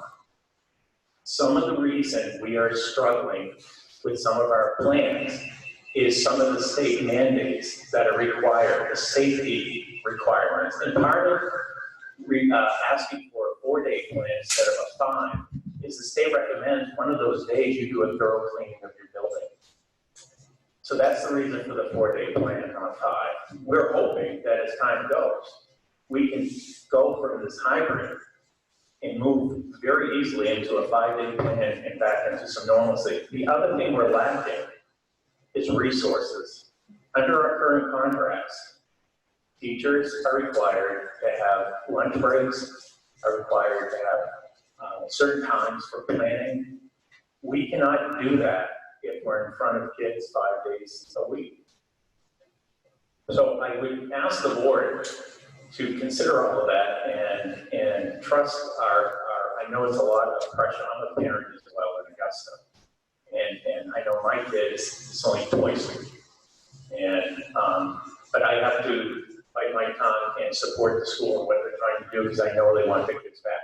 Getting back to, I'm off my soapbox, as David would say. Getting back to what you guys were asking for an elementary schedule. We haven't shown anything to the teachers yet. We've been playing with ideas about time. The academics are going to be significantly reduced once again because of the mandates. You have to have math breaks. You have to have snacks. You give the kids snacks, which means that there are 20 kids in a classroom, even though we can have 20 kids in that particular room. Then if they take their mask off, we got to make sure they're 6 feet apart. Currently at the elementary, they're at 4 feet. So we have to at least take half of the class somewhere. Where are we going to get that at the elementary level? We don't have an abundance of ed techs or extra teachers to come in and relieve half the class. So if the board is looking for something more, it's probably going to cost more to get what we need. But what we're looking at is we were looking at getting back to what Kristen was saying with the social emotional curriculum. We would try to weave that in as we normally would with a morning meeting to start our day. We would try to, we have 2 focus areas which would really be math and literacy. We would have to try to figure out as time goes on how we can integrate the social studies and science into those 2 subjects, just because at this point kids have lost a lot. We would be looking at maybe an hour and a half, but it would be a true hour and a half in reality. On paper, it would be an hour and a half for literacy, an hour for math. We would have a special, a 30-minute special. And here's the honest, I tried to figure out the special schedule. Based on 5 specials, you could only get 3 specials in a day in that 8 to 1. It would be on a 5-week rotation. So if I have PE 1 week, I'm not having PE again for another 4 weeks. Okay? It is not because we don't want specials, it is because of what we are given. We would have lunch and at Reed Field, John, so the kids, we would use 4 areas. Currently our cafeteria can hold between, based on 6 feet of distance, we can hold between 36 and we're pushing it at 38. That's filling the gym. 1 person at a table, 6 feet apart. We would also use the stage, which holds about 10 people. We use the art room, which holds 15, and the breakfast cafeteria holds 15. I could get 2 grade levels for 3 lunches in those areas safely. We would end our day with a wrap up with the kids, going over how their day went, and then getting back to the curriculum again.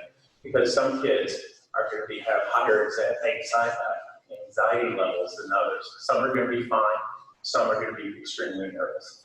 And so that's sort of a rough of what we're looking at right now. And I know you all have a really difficult decision, but if any way we can help, because we've been doing this for the last 2 months, we'd be happy to give you more information. Thank you. Go ahead, Alex. So I just want to, Alex, I apologize for interrupting. Betty is online and would like to speak to you, so if you can just remember to keep her in the rotation as you're recognizing people. We'll unmute her as soon as we're ready for it, okay? Thank you, Alex. So I have 2 questions. So, Jay, to maintain all the required safety measures, are we still looking at 50% bus capacity? Yes. So at 50% bus capacity, does that mean we can deliver all of our students in a timely manner here if they're full in classes? So the answer is no, we need parents to help with getting students here. We're gonna need parent support or parent help to be able to do that. Okay.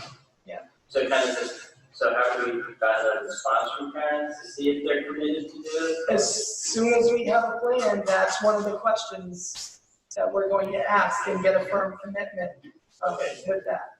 Okay, so if we do full in-class, we have to require parents to pick up 50% of the loss. Somewhere between 40 and 50% is what we're going to need for help as far as transportation goes, because 50% is not going to be, we're only running the buses at 50% capacity. Yeah, that's a great question.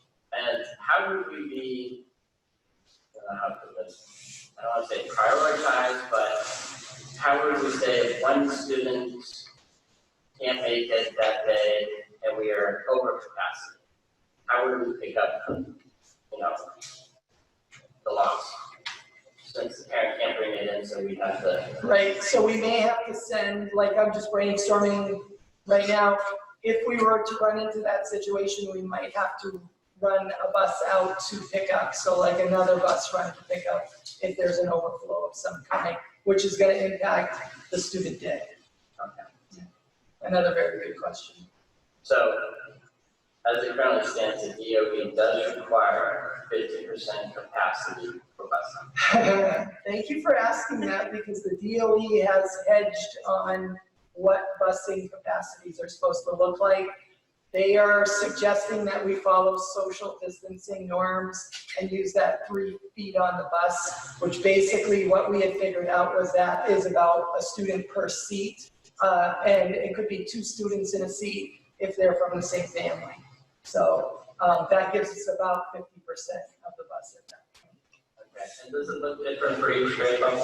It's gonna look the same across all grade levels. Yeah, So you can't pack more elementary. Right. Okay. Yeah, right, exactly right.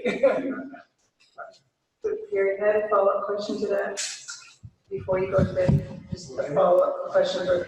So Jay, I'm just wondering, you said in the red that transportation, 40 to 50% of the families would have to commit to alternative transportation.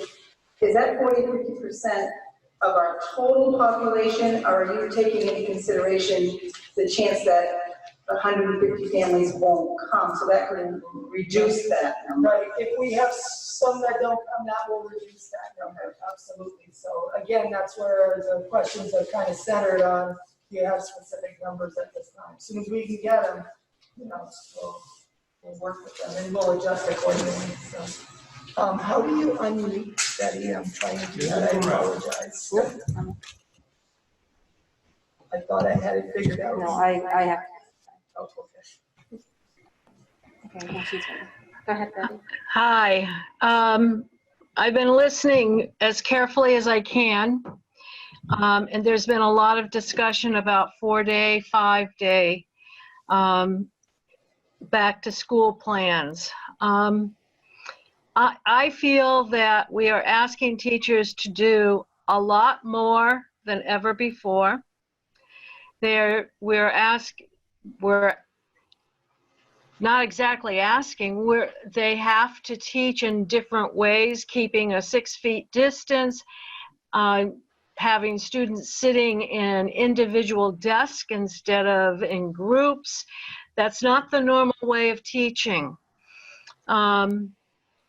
I feel that there also needs to be some dedicated time for professional development to happen, so that if we go back to remote learning, it can be done seamlessly and it can be done well. We need to honor the extra work that teachers are needing to be doing by allowing time for this extra work to be done. 4 days direct teaching with Wednesday for teacher collaboration time, I don't think is unreasonable. We need to honor what we're asking teachers and staff to be doing. That also provides with the Wednesday off, if that's what all the schools decide to go to. It gives a break in the middle of the week for some extra cleaning.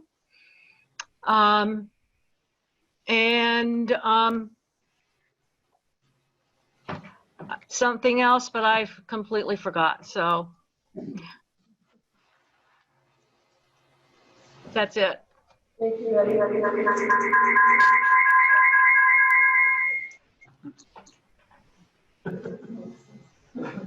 Okay, Ms. Weeks. Okay, so as I'm listening to some of the board members asking for details, it's bringing me back to about 6 months ago when we got into an argument with each other about getting into details, over 6 months ago or so. And we agreed as a board that it was our job to support this, that our teachers and faculty made, and we agreed that we would not, it's not our job to get into the details. I don't know if that's still applicable now, but I feel like we're getting bogged down with the details right now. The summary in front of me is what I expected. I put my full trust in when I see all of these names listed under each of the pillars, that these people, our community members, our staff members, our teachers, have put in the time. I recognize all of these names, and I put my full faith in the work that we've been doing. And Mr. Bobsky just said how much time they've all been putting in the extra work. I have full faith in anything that they suggest. I have a billion ideas of things we could do, but it's not my job to tell you what those are. It's my job for you to give outlines and for me to say yes or no.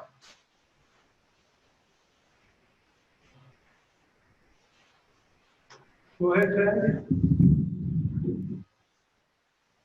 I totally appreciate that, Missy. I totally hear that. I feel the same way about when I look at that community reports. I have absolute trust that people have been working their tails off. Everyone, Jane, exactly like everybody at every level is working so hard. I remember that conversation.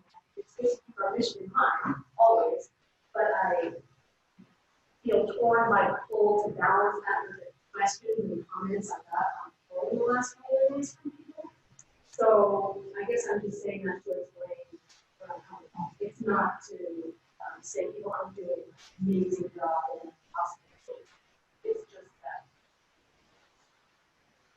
I can get that, but trust me, I've spent a lot of hours with plans all on my own, but it's not my job.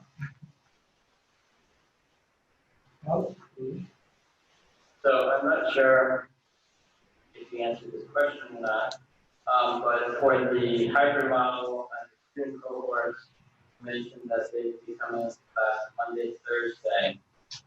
Does that mean they would be those students in cohort A would also be working online on Tuesday and Friday when they're not there?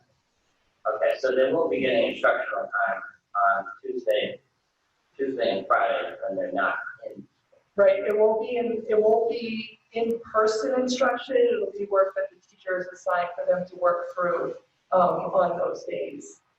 So one of the things I'm gonna put, and I'll come back, I'm just gonna kind of throw out that I know Dr. Conway has already started to put in motion kind of a way through getting some professional development to the high school teachers, the potential for being able to put students at school, but have those students that are at home still be able to join synchronously. So he's working on that. We're not there yet, but it's something that we're working towards. And I know he's already reached out to specific teachers to start that process and see if we can get to a point where we're actually running half of them at school, half of them at home, and the lessons just kind of continue flowing versus doing it, twice for two different groups of teachers, or two different groups of students. But again, it takes work to get there. It's not something we can roll out on day one. So Gary, more questions? That's okay. I'm gonna charge you.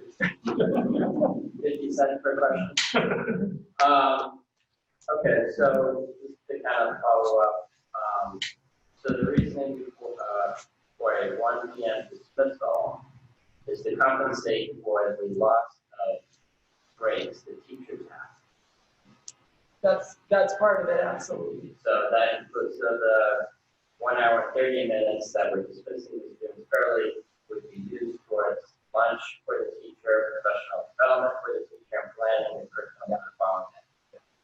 Okay, so the instructional time for the student would essentially remain the same. Okay. And then kind of my follow-up question to that one was, what kind of, I think I kind of asked this, can you just kind of highlight again what goals we're using to measure success when it comes to curriculum and using a hybrid? Right. So we're still going to be using our regular curriculum moving forward. So we still will use our standardized testing that we do. We still will use our developed common assessments. We're going back to that. Like, we stopped all of that in March. But whether we're hybrid or remote, that is going to continue and that is going to be there. So we're going back to those things. Whether it's hybrid or remote, that's all going to be happening for sure. So our curriculum is rolling and we'll use, we're working on how do we do EMEAs in this situation, but we are going to do them as an example because we need that baseline data to be able to plan interventions going forward and such. So your initial recommendation for this board is to have a hybrid model for the high school, middle school, and the elementary school. Yep, so that what's in yellow that you see there, that's what we're defining as our hybrid model. Okay, and that's what you recommend for this board. Yeah. That is our school year. Yeah. And I'll just throw the caveat again, this plan has the capability to evolve and change based on how things are developing. If things are going well, we could go, with pretty much a day's notice, we could expand what we need to expand into. If we need to go remote, again, on a day's notice, if we have to go reverse course, we could basically do that with this plan. So there's a lot of flexibility built into this, and we can come back to you guys and report this out on a monthly basis of what's going on so that you guys can answer people who are asking questions about this. But there is flexibility in this plan to expand it or contract it based on whatever's going on. So thank you. So, in one of your comments, said we are looking to hire 10 people. So we're looking, do you want me to explain it? No, I understand. Okay. Well, but you're hiring 10 people to help out the staff. Right. What we're doing is looking to hire 10 substitute teachers until the month of December, where we'd ask them to commit to 4 days a week, and they would be available as that extra set of hands. We know there's going to be absences and teachers are going to be out, so we're trying to plan for that and have one dedicated sub through December in each of the elementary schools, 2 at the middle school, 2 at the high school, and then what I'm terming 2 floater subs that based on wherever the greatest need is, we can slide those sub around. So we've started to advertise and we're paying for that through the Corona Relief Funds. It would be 28 hours a week is what we're looking at for those people. So is there pay based on experience? It is not, and I'll tell you why, because we are going to be competing. Other school districts are doing the same thing. So we are basically going to be competing for subs. So the thought process is we're going to try to keep our good subs with us as much as possible going forward. We'd love to say those people will be certified teachers that we're bringing in, but at the same time, we realize that that's probably, they're just, there's not that many teachers out there yet right now. So we will, we're just looking at a flat rate of $25 an hour for those subs, working 4 days, 7 hours a day, through the month of December, or until, they will only work on student days, they won't work on like the flex day as an example. So, thank you for asking. Then, Do we have any of them? I'm not yet, I haven't checked with Kate, but we do have an ad out, so we can start to figure out if we can get them. I'll use Wendy as an example. She said, remember, there's gonna be some college students home. Per our policy, they are, as long as you've been out of school for at least 1 year, they are eligible to substitute for us. So I think there's some really good students that we might be able to encourage to go into the profession this way as well. Try to look at the positive. How do we grow the profession? so if that's in our policy that they have to have 1 year, would it pay us to go, because they're not gonna all find work, would it pay us to look at that and say, so can we get that in the policy? Yeah, that what I would do is bring that exception forward based on quote laws. I would bring that to the board because I think, Gary, you're right on something where you're going to need those people. And if they have the skills to be able to do it, we bring it to the board in that policy. There's an exception that the board can authorize for that. So, so depending on what we get for applications, I might be coming back to you. That's a great idea, and I'm just wondering about that because everybody knows how hard it has been in the past for everybody on stuff. So related to that, the teachers, the Department of Labor published the COVID exceptions for the Family Medical Leave Act. And do we already know that we have some staff people that will not be with us because of that, or do we not know yet? So yes, we do know that we're in the beginning stages of working with those people. But yes, and I expect more are going to come forward as we continue to kind of roll forward here. But we do have several that have come forward already, kind of on their own saying, I need to work this through others. And will those people, if their leave is granted, be covered by long-term subs that are those 10? Or would they be covered by different stuff? Anyone that's beyond 10 days, we need to have a certified teacher in the room. So we might use them initially to start until we can get those certified teachers in those positions. But after 10 days, we have to have a certified teacher in there. So those substitute teachers are really looking at a lot of flexibility and being able to do a lot of different things. Thank you. I'm asking this because this was one of the things that some staff people were asking me about today. And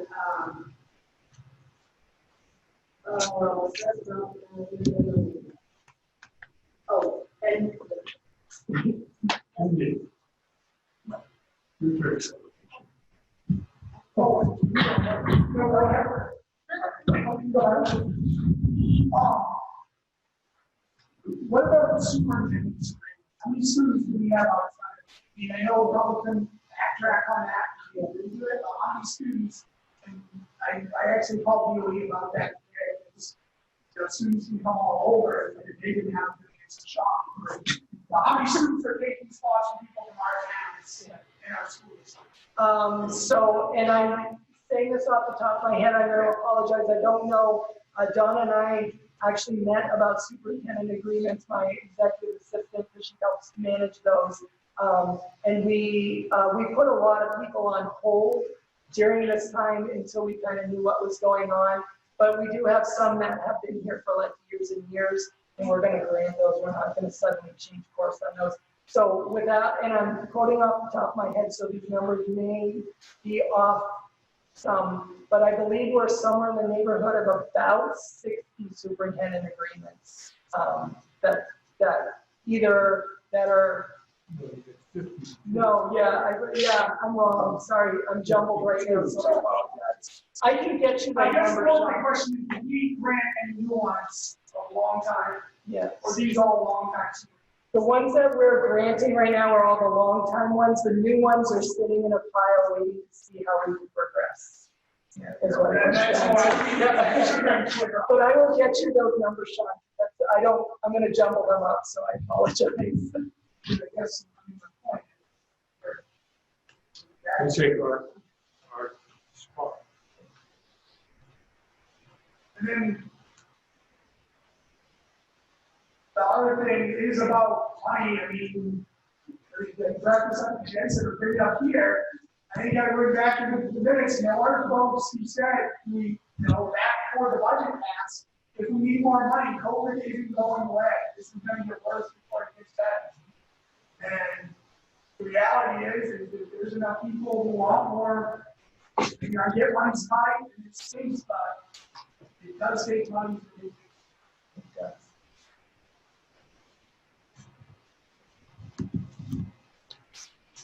Then, I know it's not educational, but sports. That was I actually got a lot of questions about sports. Coaches, athletes, kids that watch my children all day long. So what's our position? Because some schools are saying you go to the MBA, there are schools that are saying, no, they're not transferring. Yeah. So at this point, we're looking at following MPA recommendations. I'm going to say this very candidly and hope that it doesn't get back to the MPA. Their bread and butter is interscholastic sports, so they have a vested interest in keeping sports running. So we're going to follow their guidelines. I do trust Brant Remington. Brant Remington is here, and he has been all over that right from the beginning, and he's working really hard at the varsity level to help manage that and do whatever we need to do based on the guidelines from the NBA. And correct me if I'm wrong, Brant, right now, middle school sports is kind of the big question mark right now.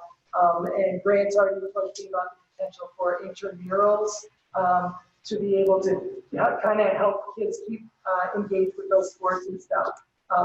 A lot of the middle school will depend. Middle school usually follows FDA recommendations, but a lot of schools are saying, I don't know if we can manage middle school sports and varsity sports right now, just because it's very busy, as you guys are aware with fields and all that kind of stuff.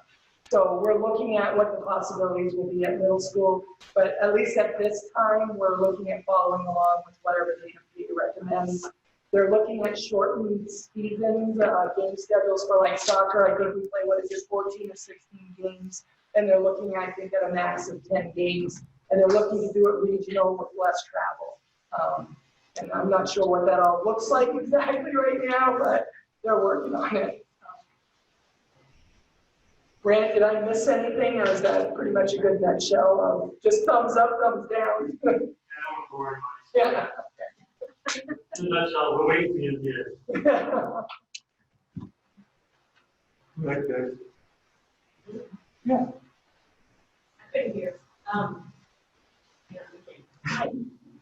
There were 3 other things on my list that people asked me about that I wanted to ask. Sorry, it's there. So one is specifically about the middle school, and I'm going to ask you, and if you go okay, then whatever, you'll do your thing.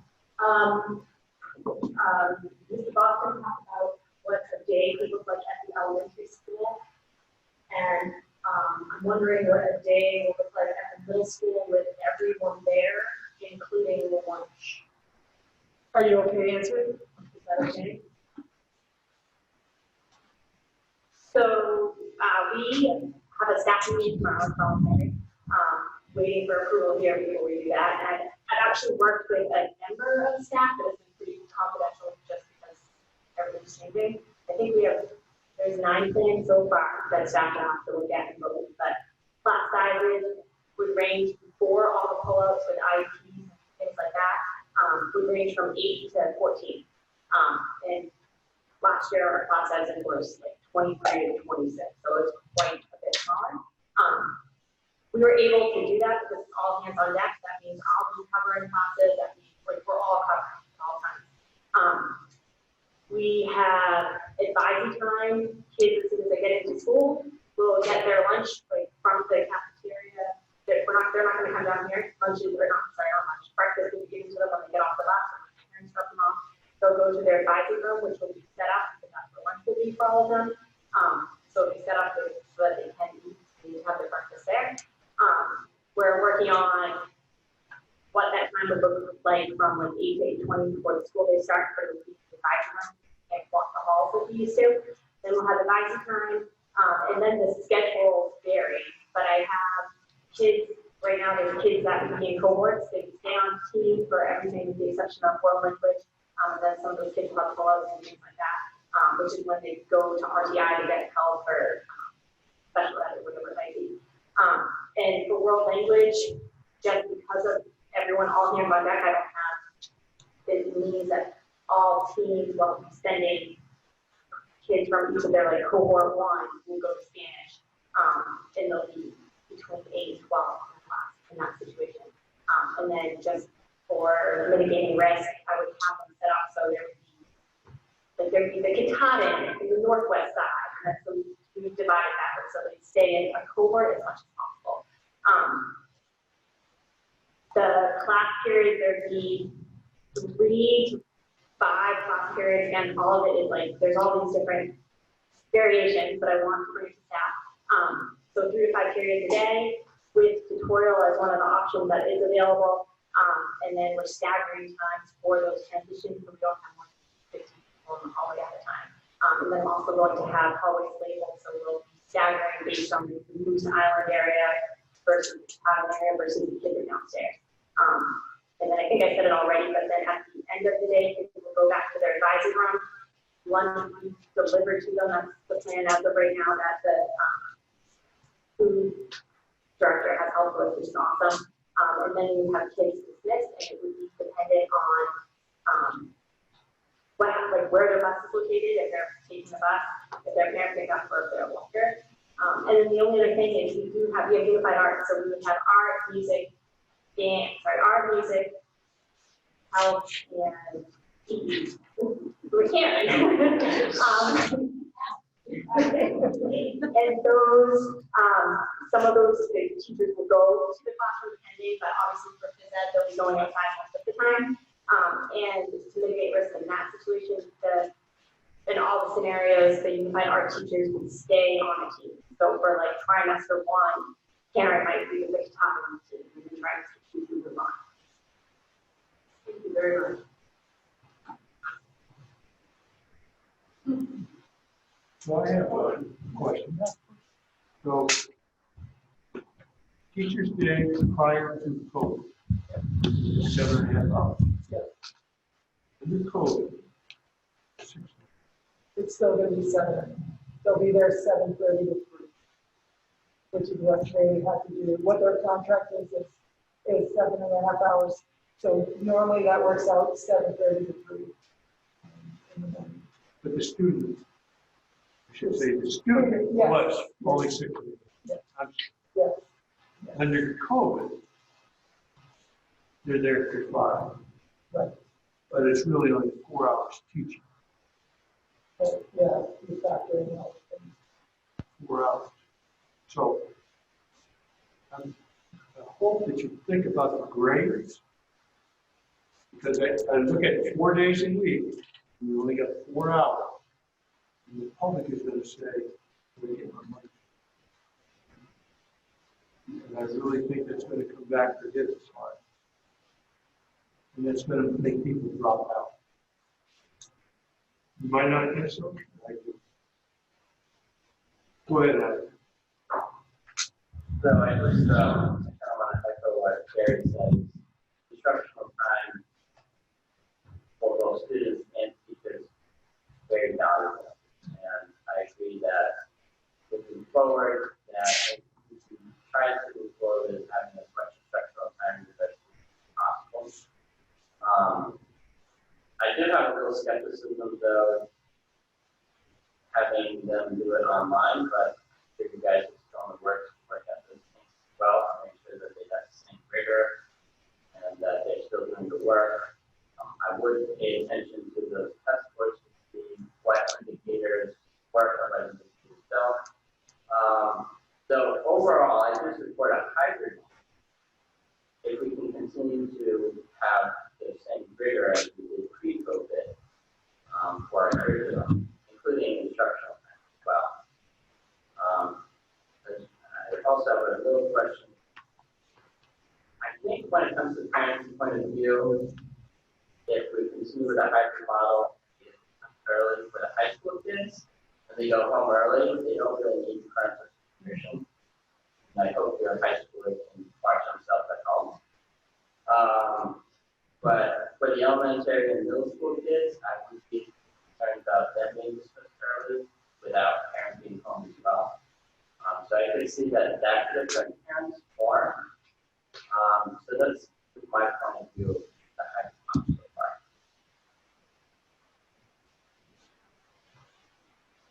Okay. Sorry, to send you more.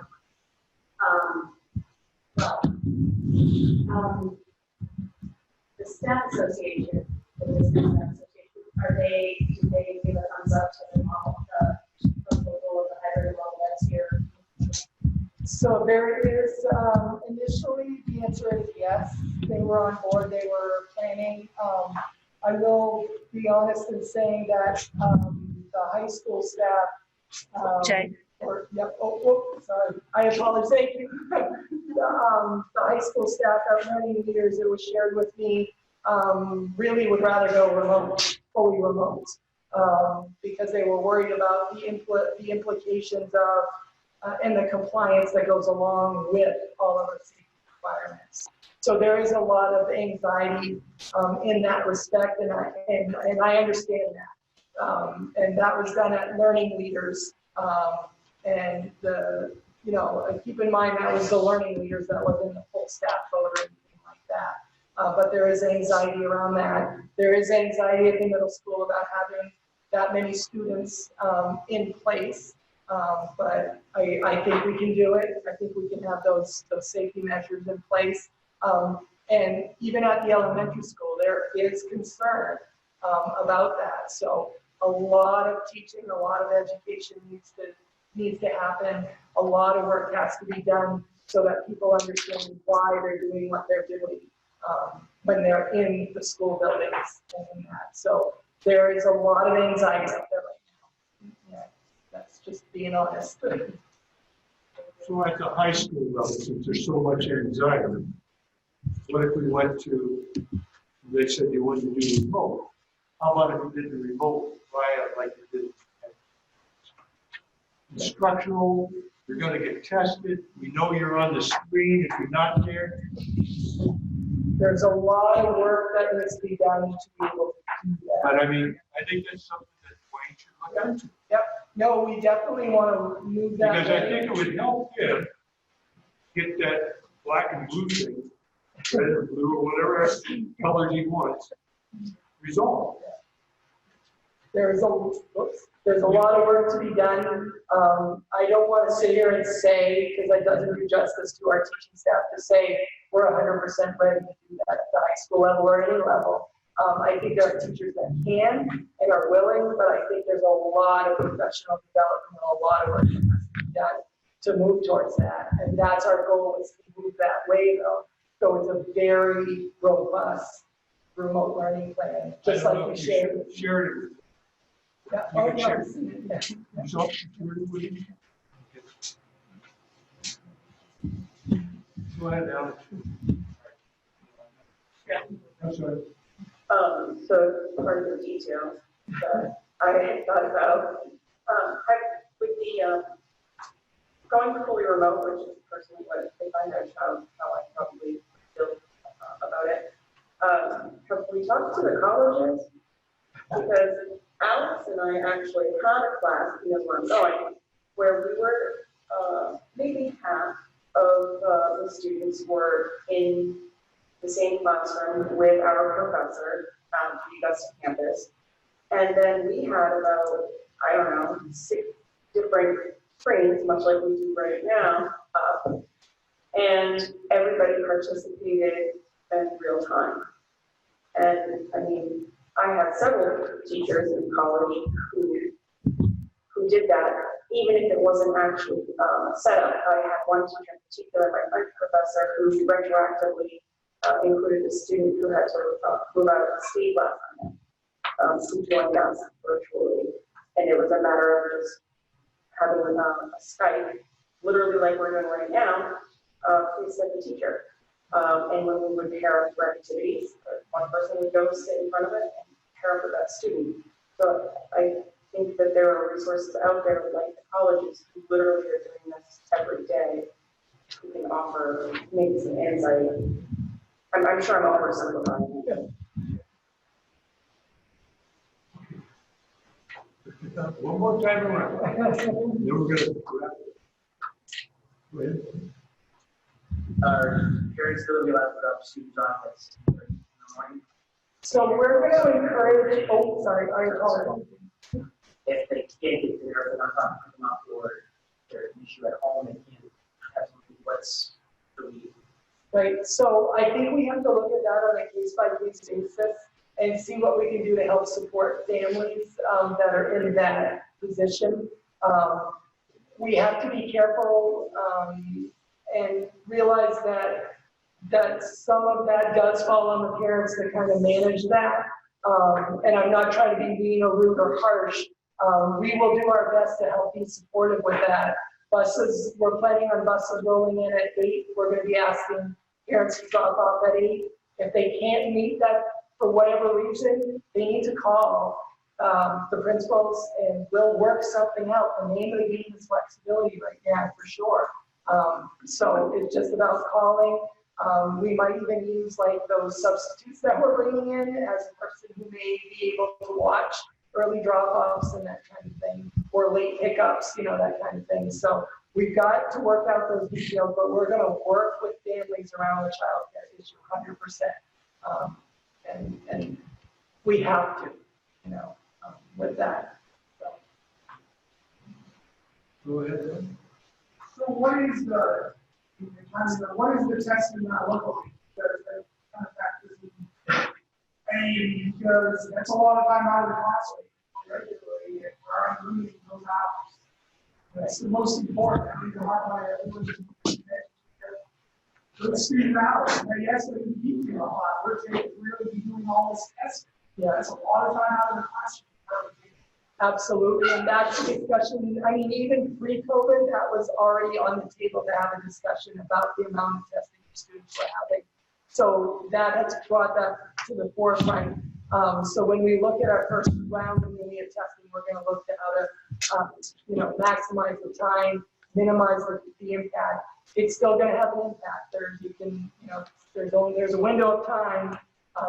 The test this time, you know, it's an untimed test that we want to things moving, but it's a detail that's got to be worked out, and we were already talking about it pre-COVID, so it just kind of pushes that conversation along going forward. So I don't have an answer yet. So the first major test, believe, Right? Yeah. November. That usually happens pretty close to the beginning of the school year. Yeah. So. And then, so it's high school. The other 2 days when kids are home, I want to make sure I'm aware, they're going to be getting work assigned to them. It's not like it's like, whatever, Sean Roberts, like, it's going to be assigned work.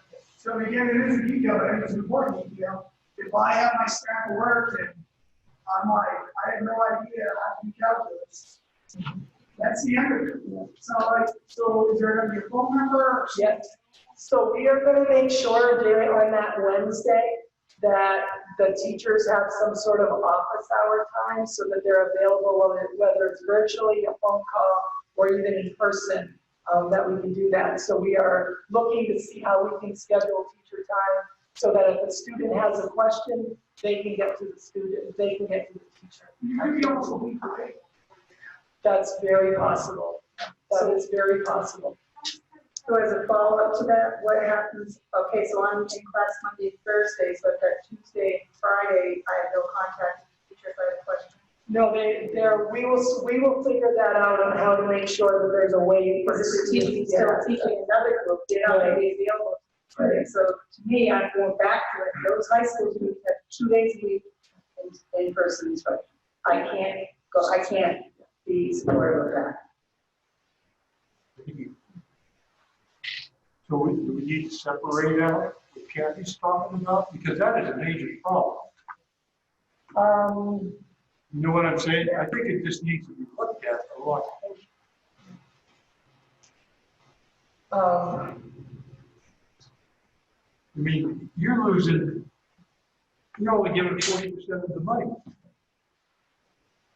Not even 40%, you're giving you about 30%. Right. That is it. Yeah. With all the social distancing that, and the So requirements. let's go back to the model that I was talking to you about, where the instructor is here, as a blackboard, can actually see each student and actually accomplish that. Can you think about that? Oh, Absolutely. You know what I mean? Can we come back to this thing in a couple of weeks, pass this on, but we got to get that resolved, because I'm with Kathy. You can't, that isn't right. That's a sin against humanity. So Gary, or can we like make an amendment to vote on the K through 8 plan and then? And let Jake, well, I think we can vote on the whole thing, and Jake put in the amendment that Jay has to come back within 2 weeks to figure out what he's going to do before school starts. He has time. I would be concerned about voting at it, so that says that we approve the 2 days. I'd rather go with. No, it's not going to, we're going to put an amendment that 2 days. That's what I wanted in the amendment. But wait a minute, we also talked about how high school staff wanted, some high school staff wanted to do all remote, so. Right, well, that can be, that's a different situation. This here is a major situation for our high school. So my recommendation, and again, you guys have the final say, but my recommendation would be similar to what Harry just said. It's a place to start, and we evolve and grow that, and that'll be one of our priorities moving forward is how do we improve this for the high school students. Sitting here right now, just being very off, I can't even process. No, because there's too many moving parts. Right, right. And Wayne needs to sit down with his whole staff and say, hey, this is what we're going to do. Right. I mean, I really think the high school needs some place to at least begin, and I'm hoping we can grow this. And I know it's less than ideal. It's less than ideal. But I think that's where your major hiccup is. So you're going to make an amendment so we get this on? Well, I said, but you want to tell me what you said. My amendment would be that we approve the pre-K through 8 plan and work more on the high school plan. Go ahead, Blake. I want to record that we 5 days a week is another question for the parents who hear that it was not us, and we try to do 5 days a week. And then maybe let everything else in why. Every parent still is for them back 5 days a week. I understand that we want them back. Again, my comparison to Messalonski is them showing that it can be done. That's my reasoning for comparing Messalonski. It wasn't to hurt anybody's feelings and say that I feel like you did all this work and nothing. That was not the intention. It was to show that clearly there have been steps in their eyes that it can be done 5 days a week. That was my only thing. I just want to piggyback on that to say that I do not want 5 days a week because that's not what I'm hearing the learners are trying to say. So I just want to make sure that when we say we as a board, we're speaking for everybody, and that's not. Yeah, and I can say we as that. Yeah, you're right. Go ahead, Alex. So, Gary, I agree with what you said about. Alex, right into the mic, please. So, Gary, I do agree with what you said, especially with having to participate with remote learning on the days that they are remote learning. Mostly because then you could say that it would be a teacher-led remote learning day, and I like that model. I think I have a question for Jay. Is there still going to be the option for parents to opt for full remote learning? So we're not prepared to be able to say we can 100% deliver remote learning. I'm hoping people are hearing that clearly. We have to ramp up to that. I don't want to overpromise something and then watch it fall completely apart. If we overpromise and we can't deliver, again, we ruin the community's trust. And frankly, I'm ruining your trust as board members to, believe that these things are happening. I don't want to promise you something that's not happening or that is going to take us time to get to that point. So we are going to have to ramp up to that. This high school model is a beginning. That's how I look at it. I know RSU 2's high school is doing this. I know Augustus High School is doing this. There are many schools doing this across the state. There are a few school systems doing what we're doing with the kind of abbreviated hybrid day. There are a handful doing that. The majority of schools are doing this hybrid model that the high school is looking at across the state. If we do a poll, and I don't have the numbers, but we have, 240-ish school systems in Maine, and I would dare say the vast majority of them are looking at this exact high school model, K through 12. So I think we're delivering a little bit more right now than a lot of other school systems are doing, and we're prepared to do that. But I don't want to overpromise at the high school level. I'm just not confident we can get asynchronous day one. Do I think we can get there with some time? Absolutely. Should I be reporting back to the board about what the progress is on that? Absolutely. So. And then kind of another question. So in the hybrid model, our busing capacity would be 100%. Say that again, I didn't quite understand. In the hybrid model, we would be able to bus like cohort day to Monday and Thursday. For the, yes, so that will be factored into the busing, right? So we could have 100% busing capacity instead of requiring parents to. No, we'll still need help from parents. Even with that hybrid model, we still need help. So it's still gonna be 50%. It's, yeah, basically, yeah. It's tough. This is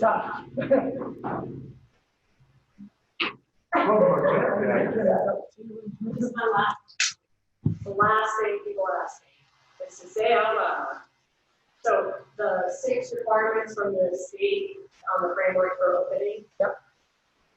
Are we sure that we can have all that stuff in place and ready and not only ordered or thinking about work, but here before the first student day? So I am confident right now we can have our safety measures in place. That's my answer to that. I am confident because I have an awesome staff.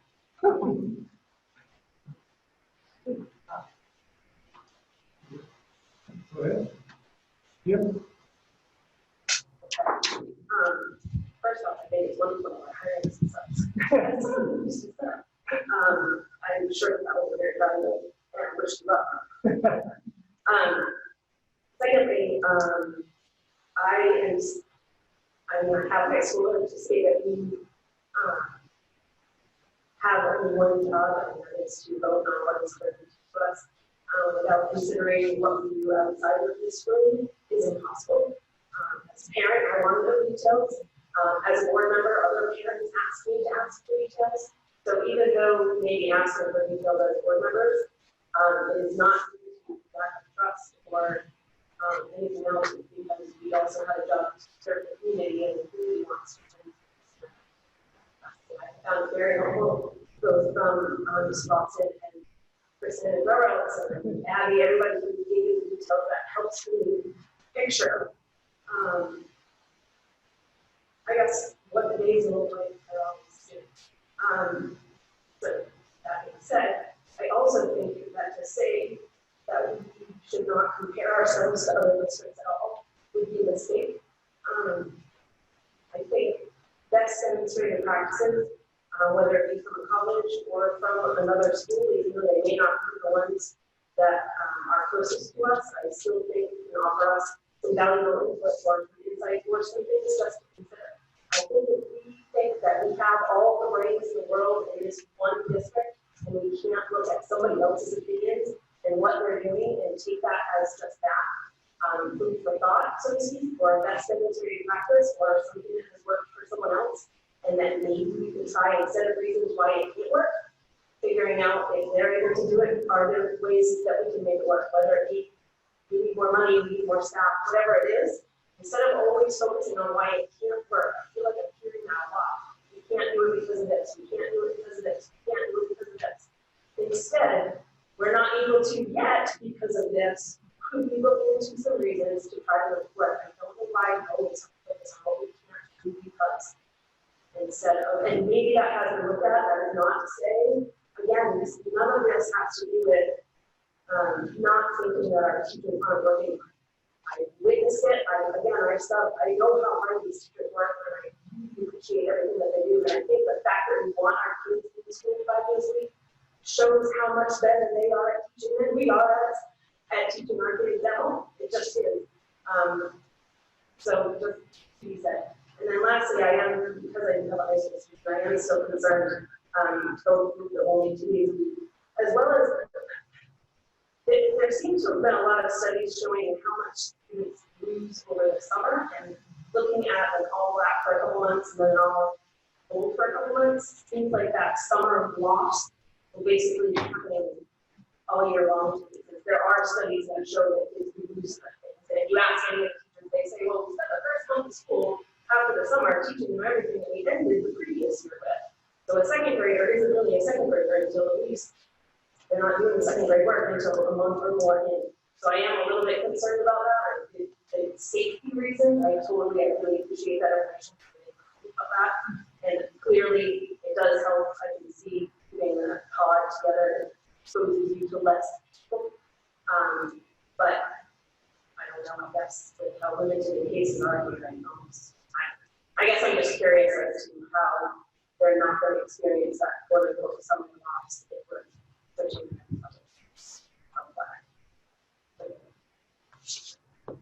Jim, I think Dr. Conway feels comfortable enough to answer that question because it's a very good one. So.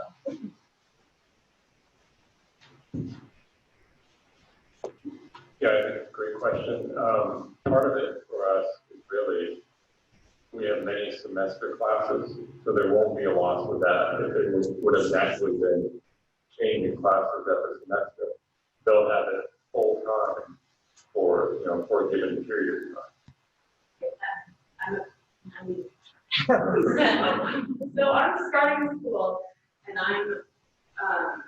so on the first day of school, I'm taking black classes until halfway. So basically the next point at halfway through the semester point. Right. And so they're basically doing a semester's worth of work that first half of the semester on color, and then doing the semester. Yes. I do need details. And if I could just say, for Rebecca real quick, we were talking about schedule too, keeping that group together, I think it's easier for them in some ways that they're not going to be having 6 classes or 8 classes. They can focus on 4 classes. And it's also easier on the teachers to be able to focus on 4 classes at a time rather than in 6 classes. I did understand that, and I think you answered my question by Tim's question.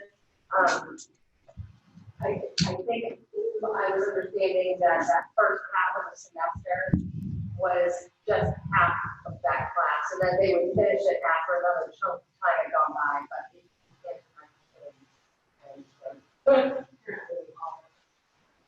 I got it. Got it.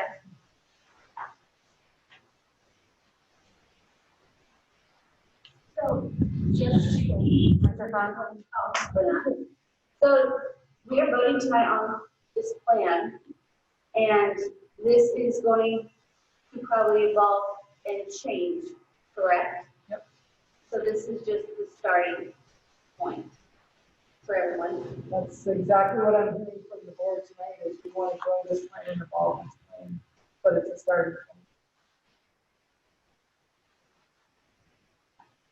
David? Hey there. I'm glad to see you. I did want to address your concern about, we're only getting 50% or 100% pay. And the teachers are given 100% under this plan. Yes, the high schoolers are getting significantly less of the education that we want and that the teachers want, that they hopefully want. But just emphasizing, you may already have felt that, teachers are getting 100% on this plan and working full time. It's just being divided up by this mess that we're all dealing with. On plans from other districts and other places, I think it's absolutely right to bring them up, think about them, listen as for the sick, listening, going to webinars all summer, all of us continuing to look at these things and look at things up. I wasn't impressed with Ms. Lund's plan. I did not think it was as thorough as what we offered. And I liked the more detail that we had been given, and I liked more safety. I definitely like that we're going to continue to develop our remote learning capabilities, because of circumstances get thrown into a red situation, we're going to have to be using that.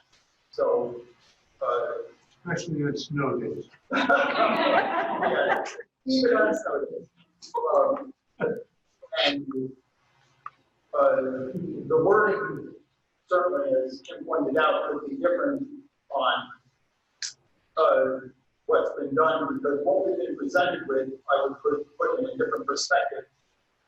We've been presented with how much and what we can do with the circumstances. And yes, then we get told, well, the circumstances limit us to this. But what I think these teams have been doing is looking at how much we get into this, what we do, how much more we provide these students, these children that we're responsible for within what we're required to do. Thank you again for your patience.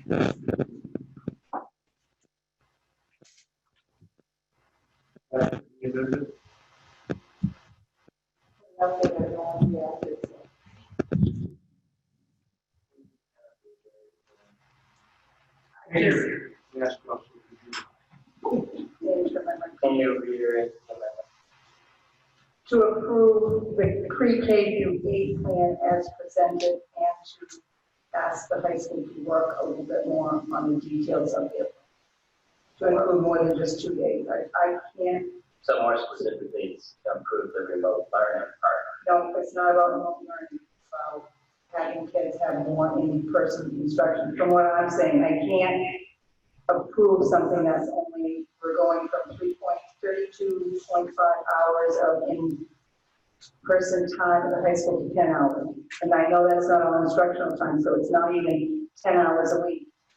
I'm just concerned about starting this way and staying this way. So I will not vote for this as long as this high school piece is ending.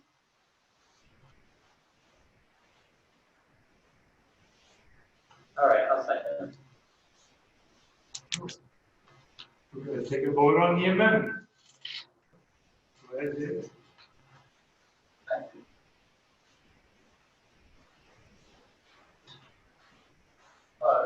I can't support the amendment because as important as I think we all agree is to get more time in there for the high schoolers, for their in-person, for all the students, all ages, to get more. We wanted more before COVID.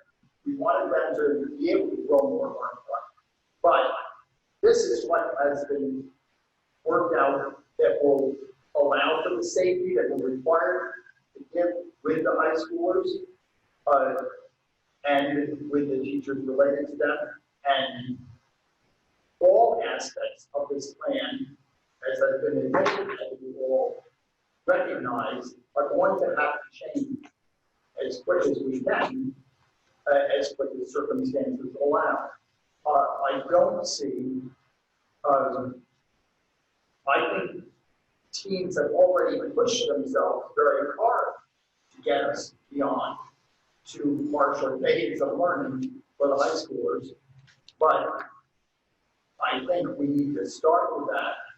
And if we're going to do anything, keep up the pressure, which isn't wrong, which everybody already feels anyway, I think, but we need to do our part, keep up the pressure that this needs to improve and to give those students more.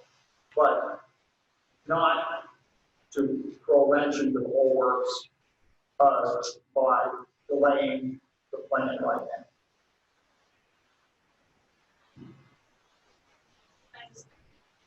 Can I just get some clarification on this? I think at one point, Jay, you said that it was already being worked on, that the 2 days, maybe 2 days in person, 2 days remotely, and then be working on the half that was working remotely would basically be sitting in on half that was live. Is that close enough where it would be possible? And Kathy, if it was, would that be okay with you, where they have teacher access 4 days, 2 days in person, 2 days from home, but teacher access for more? The other concern I have about that is the equity. Are all students really going to be able to have equal opportunity on those? We know they didn't from March on, and that was a big concern of mine. I just want to make sure that they all have equal equity to access their education. So I don't know. I'd have to see how close to actually doing that it would be. So based on pillar, which you kind of talked about, pillar, whatever, but pillar 2, connectivity in present, based on that information, it looks like, obviously, kind of maybe with separate, but everybody's going to have access. But whether or not they attend, I guess, is another question. Maybe whether or not they attend. That's what we're Everybody's working going to have on. access. We're working on identifying who those students are that need that specific access. We do not know that yet. But we're going to have 100% ability to give them it once we find out who they are. Yes. Every person will either have their own internet service or something else. To the extent that we can do that, yes. But there are things that we can't solve all connectivity problems. Come on, you're so I've seen it. So it sounds like we can't say 100% that they all will have it, and to me, it's more than just connectivity. It's both parents working, and you've got a freshman that's trying to figure out his life to begin with as he's going to high school, and he's only going to be there 2 days a week. What's he doing the other 2? When his parents aren't there, he can't get on. I just see it as not equitable. So, I mean, we're both on this plan, we're voting on the entire plan in red.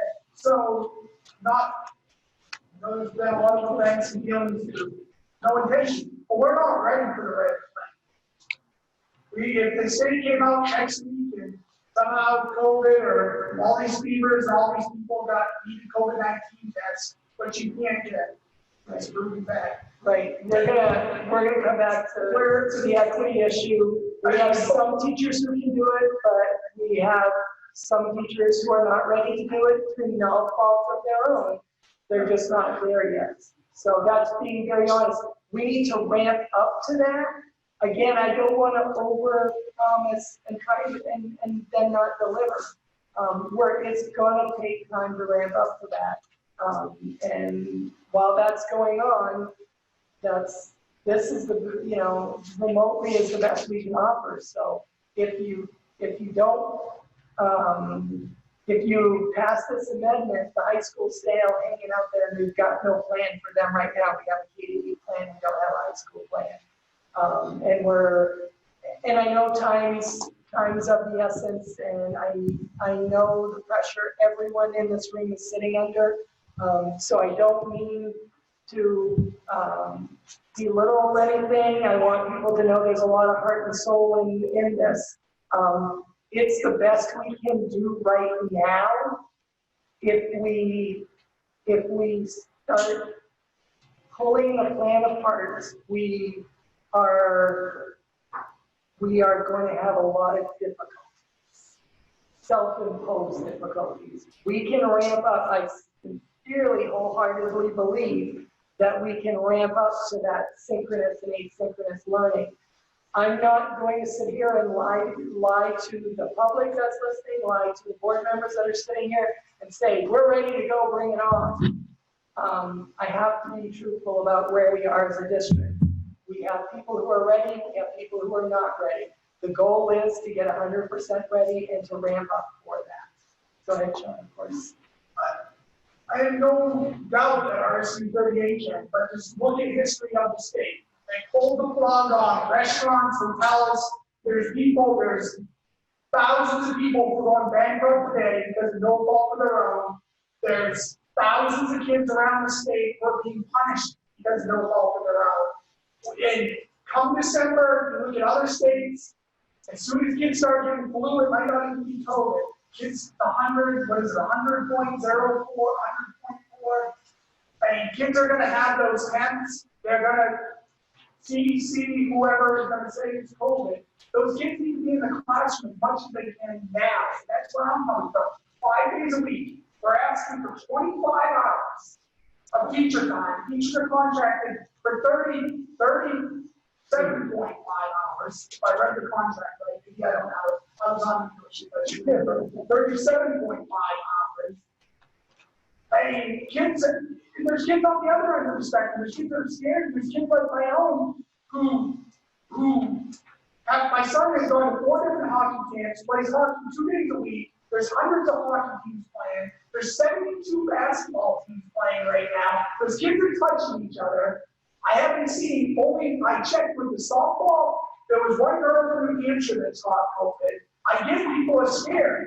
I'm scared at times for my grandmother. I don't go visit her still because I don't want to be responsible. My kids follow the rules, but I have no doubt that my son, he asked me before I left, Dad, why can't we go back to school 5 days a week and I played hockey last night? I don't have an answer.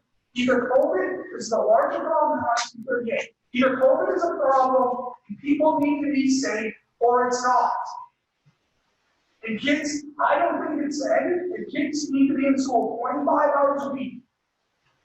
That's bare minimum. They're not getting 25 hours of learning. The high school kids are getting 10 hours of learning. And that's why I won't be voting for this. With an amendment or the non-amendment, the kids need to be in school, and it's not going to be when. Yes, it will be when.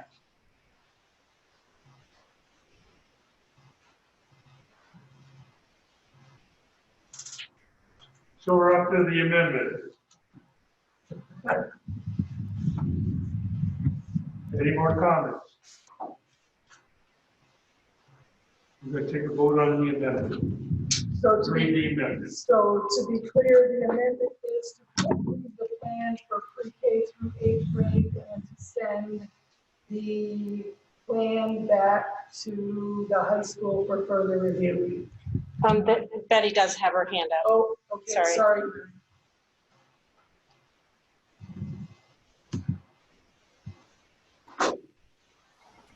Could you please repeat Yeah, that?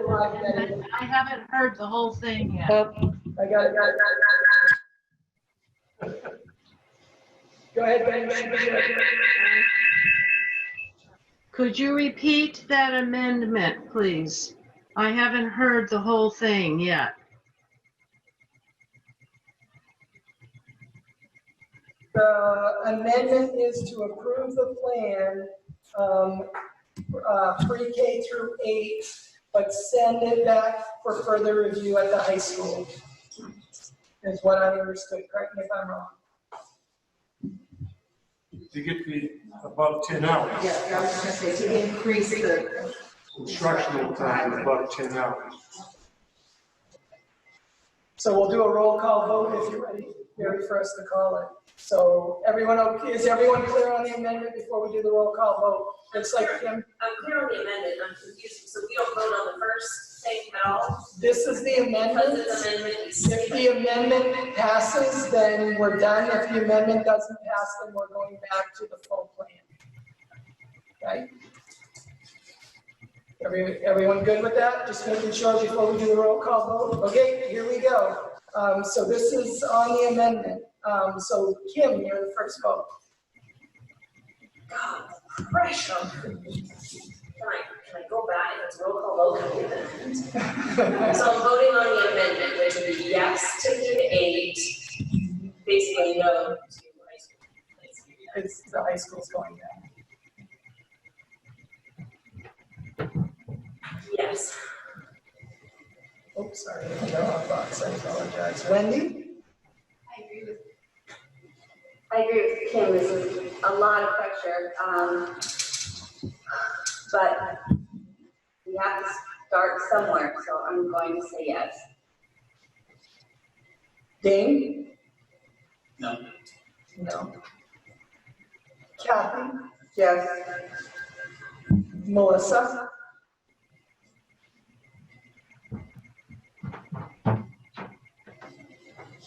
Yes. Alex? Yes. Patty? No. Rebecca?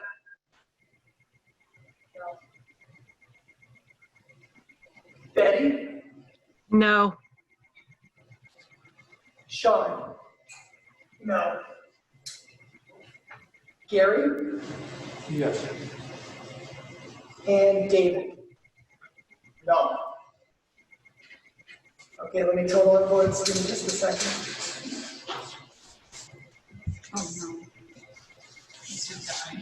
Oh, no. So there are 6 yes and 6 no votes, which means we're going to have to look at the weighted vote to determine what the outcome of this vote is. So you're going to have to be patient with us for a minute while we do the calculations, and we'll share that with you. Bridget, our finance person, luckily is here, so she can help us with that.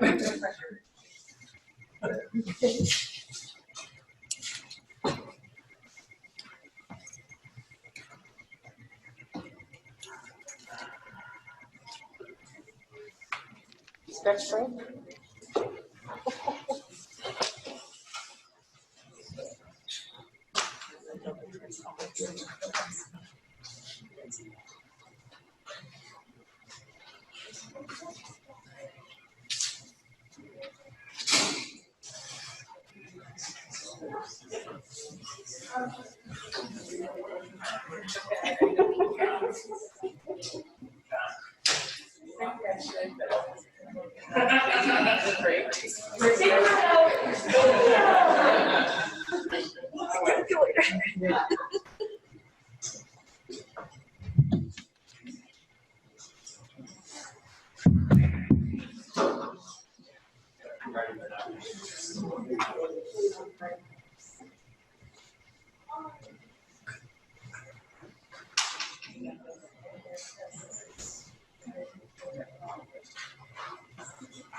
Be patient, we're gonna double and triple check this, okay, you guys?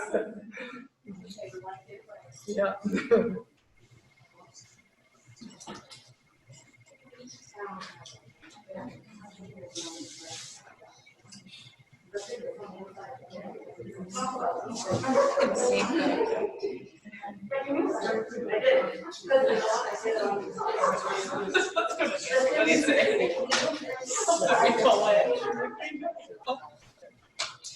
Thank you.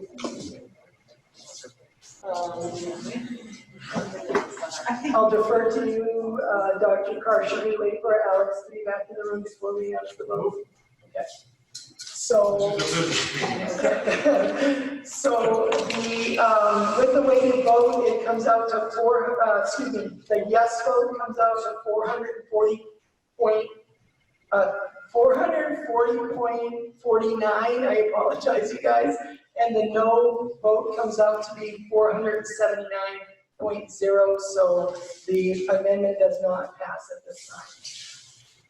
So that brings us back to the original plan. Can I make another amendment? Another amendment? Yeah. Okay, hold on. It's only allowed, the rules are you're only allowed to have two. So, you're in the end.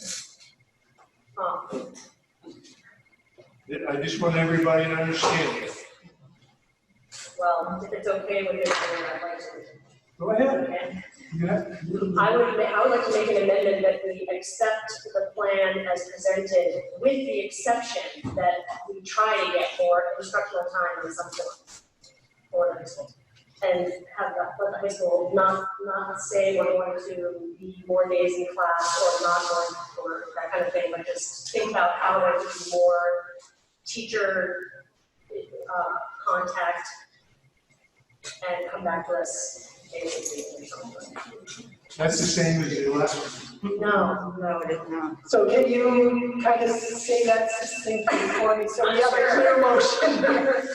Or I'm making a motion that we accept the plan as presented, with the exception that the high school administration and staff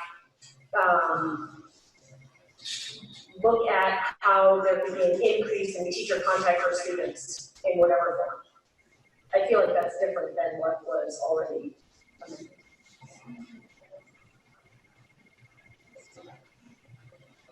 I would second that. Is that basically saying instead of you need to go back, you're gonna try? Forward, right, just for clarification, since I went first. I can tell you what I meant when I said it, but I'm not. Go ahead. What I meant when I said it was that, yes, try, but also that the format of the contact is not prescribed by us right this moment. The staff at the high school is gonna look at how there can be more contact, and maybe that will be more in-person time. Maybe that won't be in-person time, but they're gonna look at how there can be more teacher-student contact. Do they? I'm trying to be diplomatic. Yep. So was there a second? I think I heard one, but I second. Rebecca? Okay. So it's up to discussion at this point. I still would like to hear from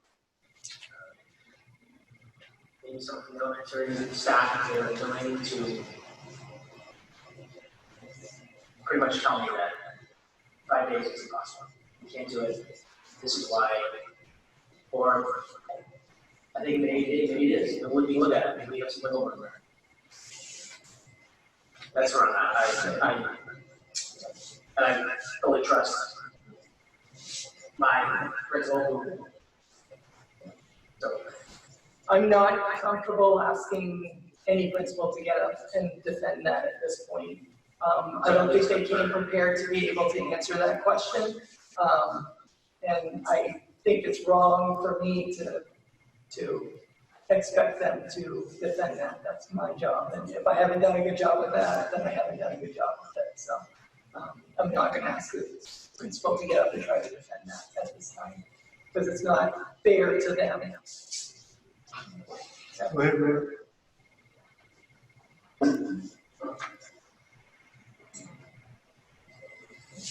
Maybe this is, I don't have my rules in front of me, but can make a motion to adjourn until Friday?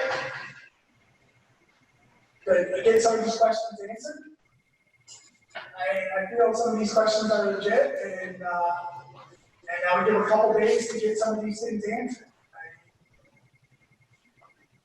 Or Monday. That wouldn't be the end of the world. I mean, it's a special meeting. I don't think there has to be, I don't have all my books with me, but I think that these are all legit questions. I'm not trying to be people aren't ready to answer questions, and there was a lot of questions asked, there was a lot of emails sent with questions, some got answered, some didn't. And I felt that some of those questions would be answered tonight, and maybe people aren't ready, but you know what the questions are now, and so I make a motion to adjourn until like Friday. We already had a motion. This is already an amendment. No, motion to adjourn, Charles. We got other business that we can take care of. Or table this till Monday, however. They don't have a second, I think these are questions. Table this one issue. Until Monday. I think that these questions can be answered, and maybe I would change my vote. I think the parents need to know sooner than later, and I think Monday's too much. I would be, if my questions could be answered, I would really love that. I would try to get those questions answered from the week, this entire week, about 5 days, because I have a lot of people back in town who are pushing for 5 days, if that's what they want. So I would, Monday's too late. We're not adjourned, I'll tell you that. Okay. If we're gonna, this, let's be tabled, I don't know if it's good or bad. We have an amendment on the table from Patty, second by Rebecca. We gotta deal with that first. And then we can make it go up the run. The adjourn this topic for further discussion. So, roll call vote. On the amendments. Hang on just a sec, I need to format myself here, give me just 1 second, I apologize. I had it all laid out in the extra motion, so I'm having to make sure I record everything, so please bear with me for just a second.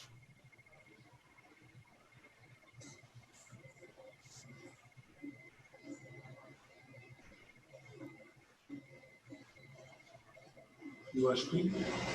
Go ahead.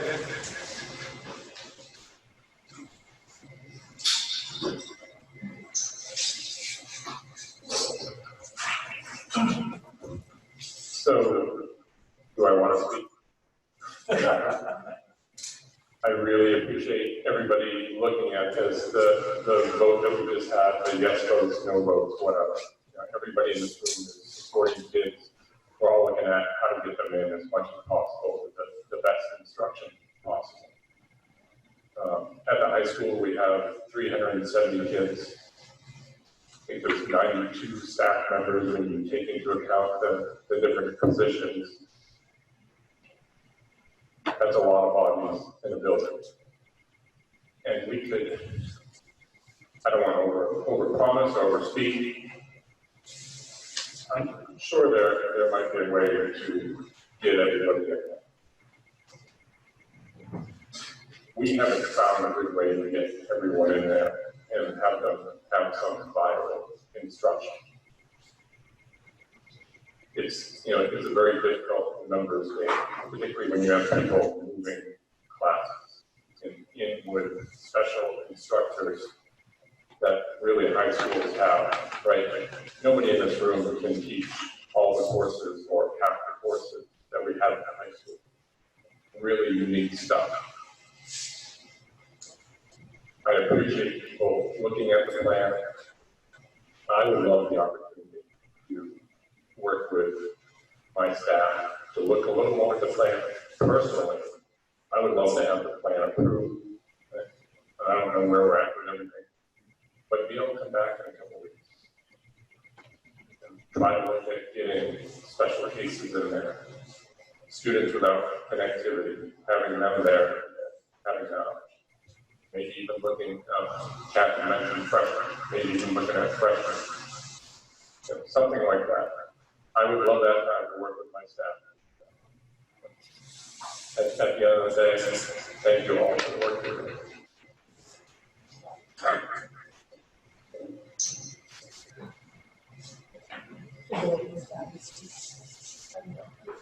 Go ahead, Ed. I been willing to speak to the PD work that we've been doing on that Wednesday. There is a tremendous amount of professional help that needs to happen for us to be really up to speed and capable and offer valuable instructional time to the community if we go remote. We would not have time to do that 5 days a week. So that day on Wednesday will be a day that we'll make contact with children whose families choose remote learning only. They'll have the capacity to do that. They'll have the capacity to do professional development that will include how to record and how to teach children record, how to use Seesaw. Seesaw is going to be a communication tool that we can communicate with parents, we can give them pictures of what's happening in the school because they can't come in. It's going to also be a tool that we can give a framework and a structure of expectations for the child at home on Wednesdays when they're working at home. But to be able to do it well, we need the time, and to be able to work together, we put work back to the teachers, rather than just us telling them how to do it. We're going to give it back to them, and they're going to work in their grade level teams. They also need to make decisions about how to prioritize and really be sure that they're teaching the critical elements that we want them to be teaching, so that they are having the standards that align to our curriculum, and that their time is best spent with their instructional time with the kids, even though it's smaller. And that takes time, it takes meeting time. The teachers are going to be stressed. You mentioned, Patty, that the teachers are stressed to come back. Absolutely. Wearing a mask for 5 hours for a day is going to be stressful for adults and children. It's a new normal. It's a new reality. We're going to do it. But they need that every Wednesday to clean up and improve these levels of professional development. But when and if we go remote, to be able to do that well and to do it much better than we did in the spring. We just don't have the tools to be able to. We have more and more technology. We're going to build on what we know, but we definitely need the time to do it. 5 days a week will be what we hope to go to. We may be able to do it in October. I mean, we are, as Jay said, we're going to be fluid enough with our instructional practices and strategies and those technology pieces that we can go forward or backwards. That will be our time. And we can revise it. We can go back to you and say, we're ready to go 5 days, especially if we get, if the state guidelines are giving us the green light that we can relax some of our safety precautions, which we want to do. It's just the time is to prevent it. First of all, I just want to say thank you very much. And that is 100% when I put someone in front of mine to tell me a realistic approach. It's just the parents and I think that, yeah, we can do it, but if the administration and the staff thinks that it's something different that has not been communicated to us whatsoever, I really, really, really appreciate you coming here and speaking. Thank you. Go ahead, Ken. Just, yes, clarification. Professional development, when we're talking about that, you're talking about, I'm addressing this to you. Basically, am I understanding that teachers aren't, or not all of the teachers are necessarily comfortable teaching remotely? Is that the long and short of this? So that if we are to go to remote, 100% remote, if that happens, kind of what you're, to your point, and I think what you were saying is basically that Wednesday is because we have teachers that just plain aren't comfortable and need to learn how to do it. Is that what I'm getting? So I'll say clearly, yes. Okay. I mean, nobody said that yet. So I think that provides a lot of clarification on what Wednesday is going to be used for. Because not everybody understands what professional development is, and it sounds like, I mean, stealing French correction. I don't know, but that does provide some clarification. And look, as someone who is not technologically sound, I can appreciate needing how to learn how to do that. But My husband's listening. the amendment on the table allows the thing to go forward, so Jay can get his job done. But he has to look at hours to get instructed. That's what the amendment deals with. This is what frustrates me though. This was brought up way back in March that teachers weren't ready. We asked this question, yes, this is a critical thing. We asked this question. We knew back in March that teachers weren't ready. Here we are on August 13th. Yes, I'm being critical. But we brought this back up back in March that teachers aren't ready. This isn't a secret. A month ago, teachers weren't ready. 2 months ago, we said, I went back and read the minutes, and remember what was, there was a whole conversation. We need to make sure teachers are ready to teach remote. Do we need more money to do it? There's actually a conversation about starting school, we're starting a week later to give teachers more time, about finding money to start school a week early so we can catch students up. That's my frustration. This wasn't a secret that teachers weren't ready to do this.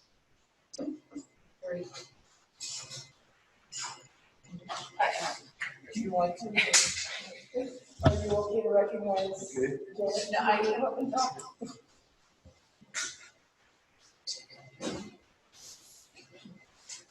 Just want to echo what my colleagues, principals have said, that a lot of time and effort has been put into looking at what teachers need, and you mentioned professional development. And, you know, we hear from the technology pillar, we're going to have one-on-one, which is really new, from K to 4 with iPads, and that's professional development. We're just learning about that because that's coming through now. So it's definitely an area that teachers are going to want to use, and kids are going to need to get used to using that. A part of our time back in the classroom when we start is going to be routines and expectations. How do we move through a school with 6 feet separation? How do we go to a lunch? I have 2 cute little adorable elementary schools, one of 70 students and one of 100, and I do fit 30 kids in the lunchroom. So it really impacts how you move your day.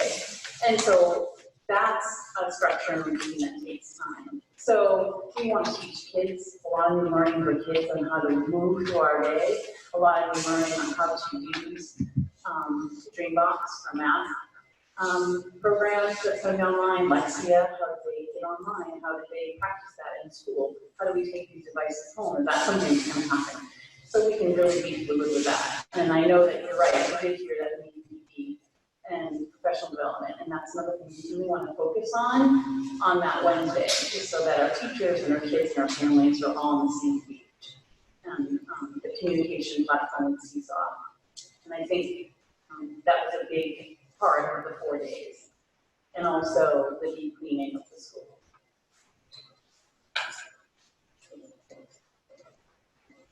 Roll call vote. Okay. So again, Kim, unfortunately, we start with you. I struggle to kind of agree with Sean on what happened at March 16th. There's personal Could you repeat the amendment, please? Oh, yes, absolutely. So the amendment is to accept the plan as presented with the exception that administration and staff look to increase contact between students and teachers. Did I read that correctly, Patty? Yeah, at high school. Sorry, at the high school. Yes, thank you. That's why I asked. So let me repeat it one more time. So the amendment is to accept the plan as presented with the exception that administration and staff look to increase contact between students and teachers at the high school. Okay? Because they're already 4 days K through pre-K through 8. Right. Okay, so I will start the roll call vote. So Kim?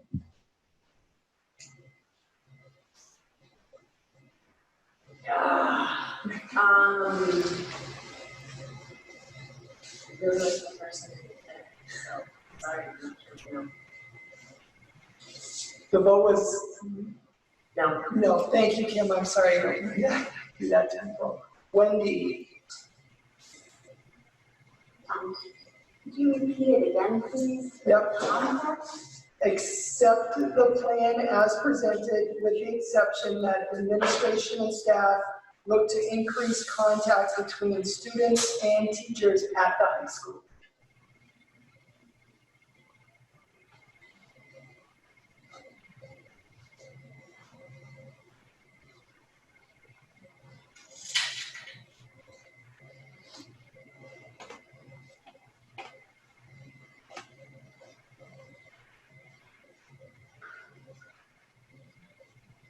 Yes. Just making sure I heard yes, so I don't apologize. Dane? No. Kathy? No. Melissa? Yes. Alex? Yes. Patty? Yes. Rebecca? Yes. Betty is online. Yes. Sean? No. Gary? Yes. And David? Yes.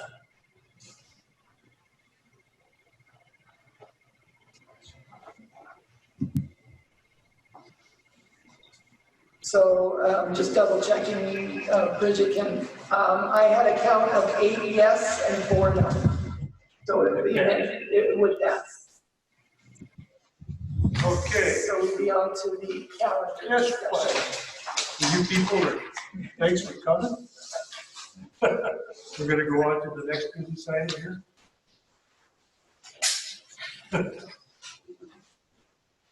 Can I just say I really appreciate all of you who came up to talk with us and help us through that decision. It was really, really helpful, and all of your work is amazing. So again, I know Dr. Carr invited you to leave, but you are certainly welcome to stay if you want to stay. So, but it's up to you. You can make that decision Policies yourself. of discrimination. So we have the calendar, we have to do the calendar vote. And then-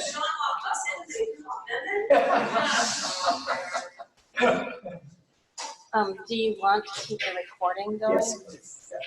Might as well record the whole thing. Okay, so.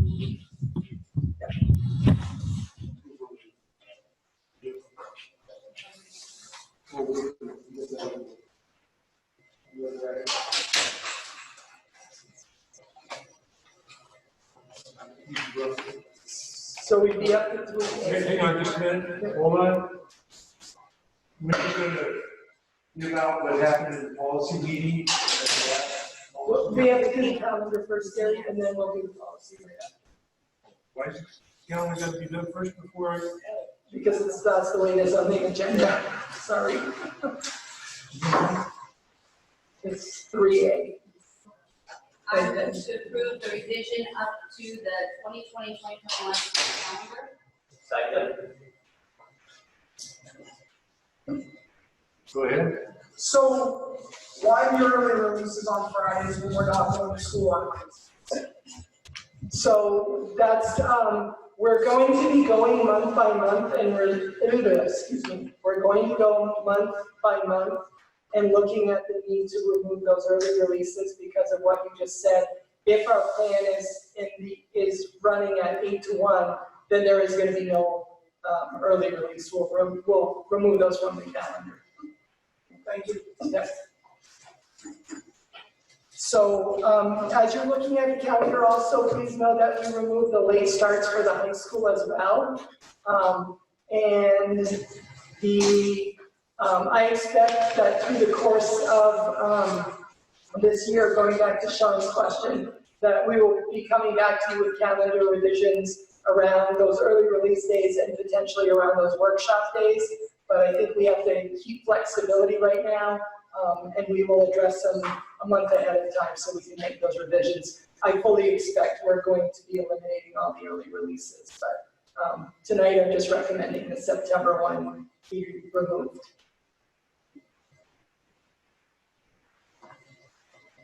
I don't know if there's any questions or discussion. Okay, so I don't see an early release in September.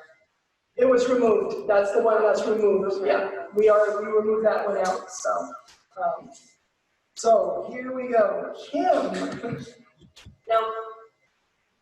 Wendy. Yes. This is on the calendar. Yeah. Dane. What are we approving? This on the A calendar. later start date. We would be starting with students on Basically, September. the students are only going to get 171 days of education instead of 175 in addition to the short.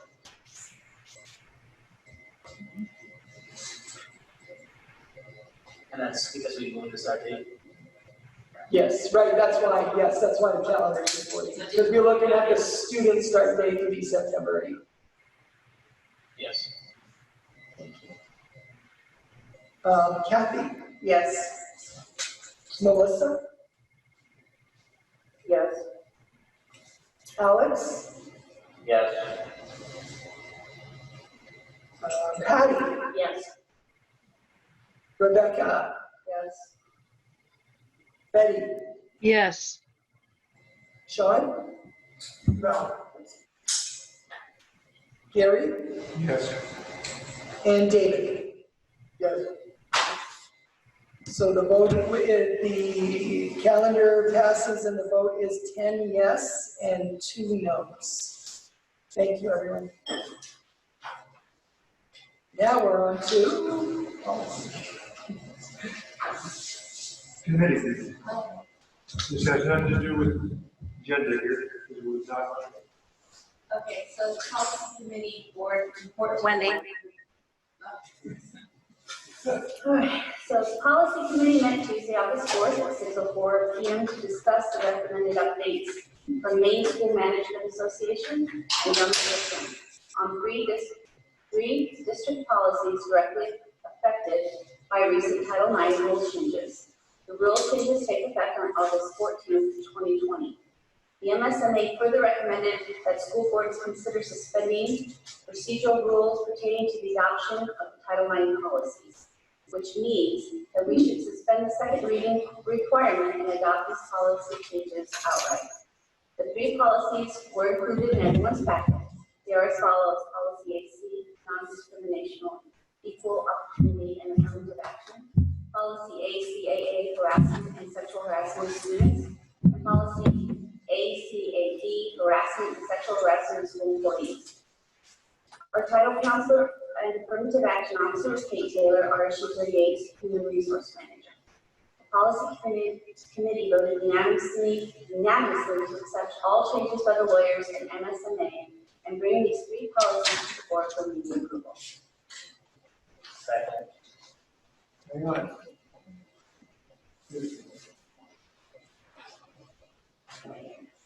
So the first thing would be to suspend the procedural rules to adopt the policies.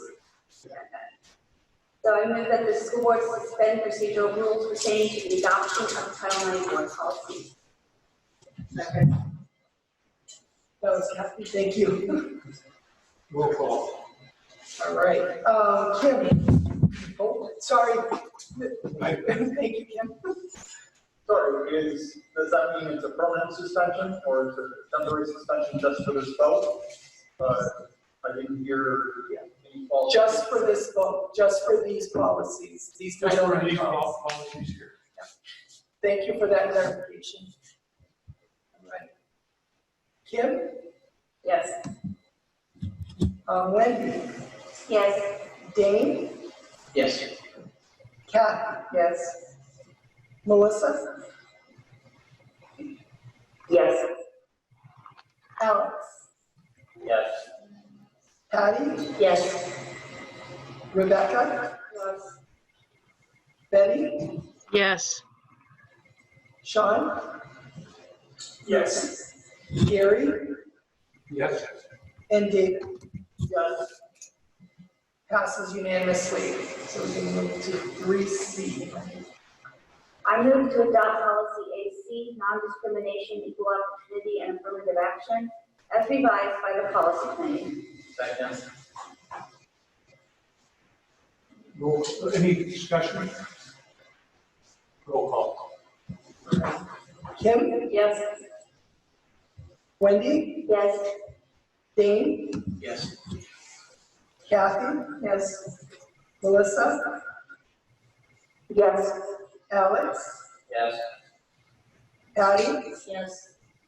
Rebecca? Yes. Betty? Yes. Sean? Yes. Gary? Yes. And David? Yes. So that passes unanimously. I move to adopt policy ACAA, harassment and sexual harassment of students, as revised by the policy committee. Second.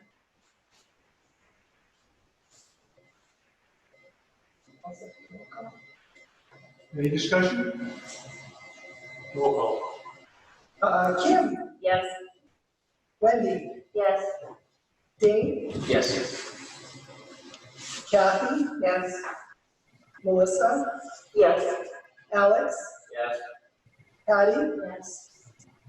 Rebecca? Yes. Betty? Yes. Sean? Yes. Gary? Yes. David? Yes.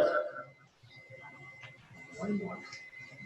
I move to adopt policy ACAB, harassment and sexual harassment of school employees, as revised by the policy committee. Second. Any discussion? Roll call. Kim? Yes. Wendy? Yes. Dane? Yes. Kathy? Yes. Melissa? Yes. Alex? Yes. Patty? Yes. Rebecca? Yes. Betty? Yes. Sean? Yes. Gary? Yes. And David? Yes.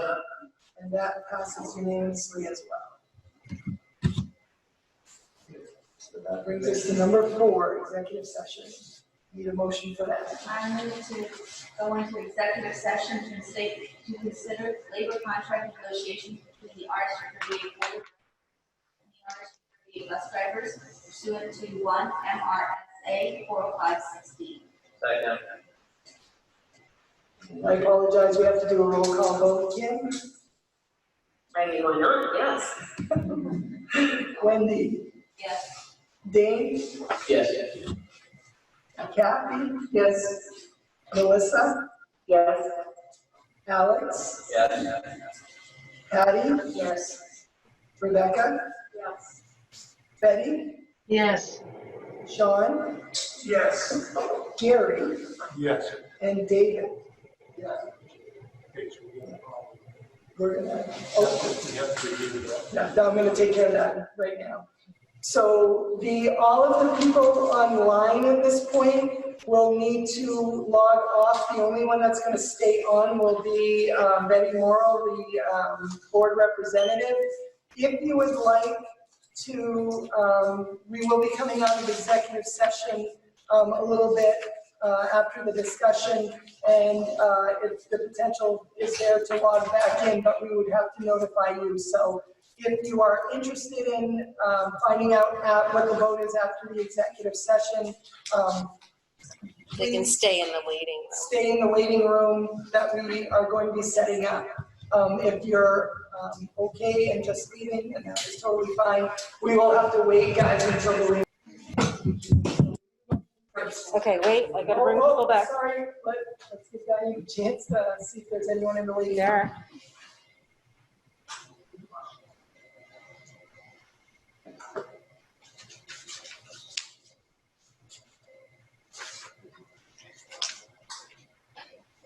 Okay,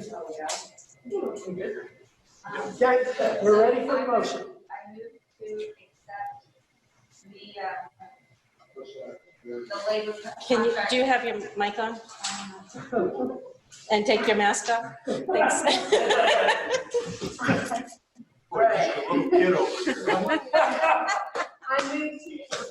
I move to accept the labor contract negotiations contract between the RSU 38 board of directors and the RSU bus drivers. Second. Any further discussion? Roll call. All right. Kim? Yes. Wendy? Yes. Dane? Yes. Kathy? Yes. Melissa? Yes. Alex? Yes. Patty? Yes. Rebecca? Yes. Betty? Yes. Sean? Yes. Gary? Yes. And David? Yes. So it passes unanimously. Thank you so much, everyone. Motion to adjourn. 9:33.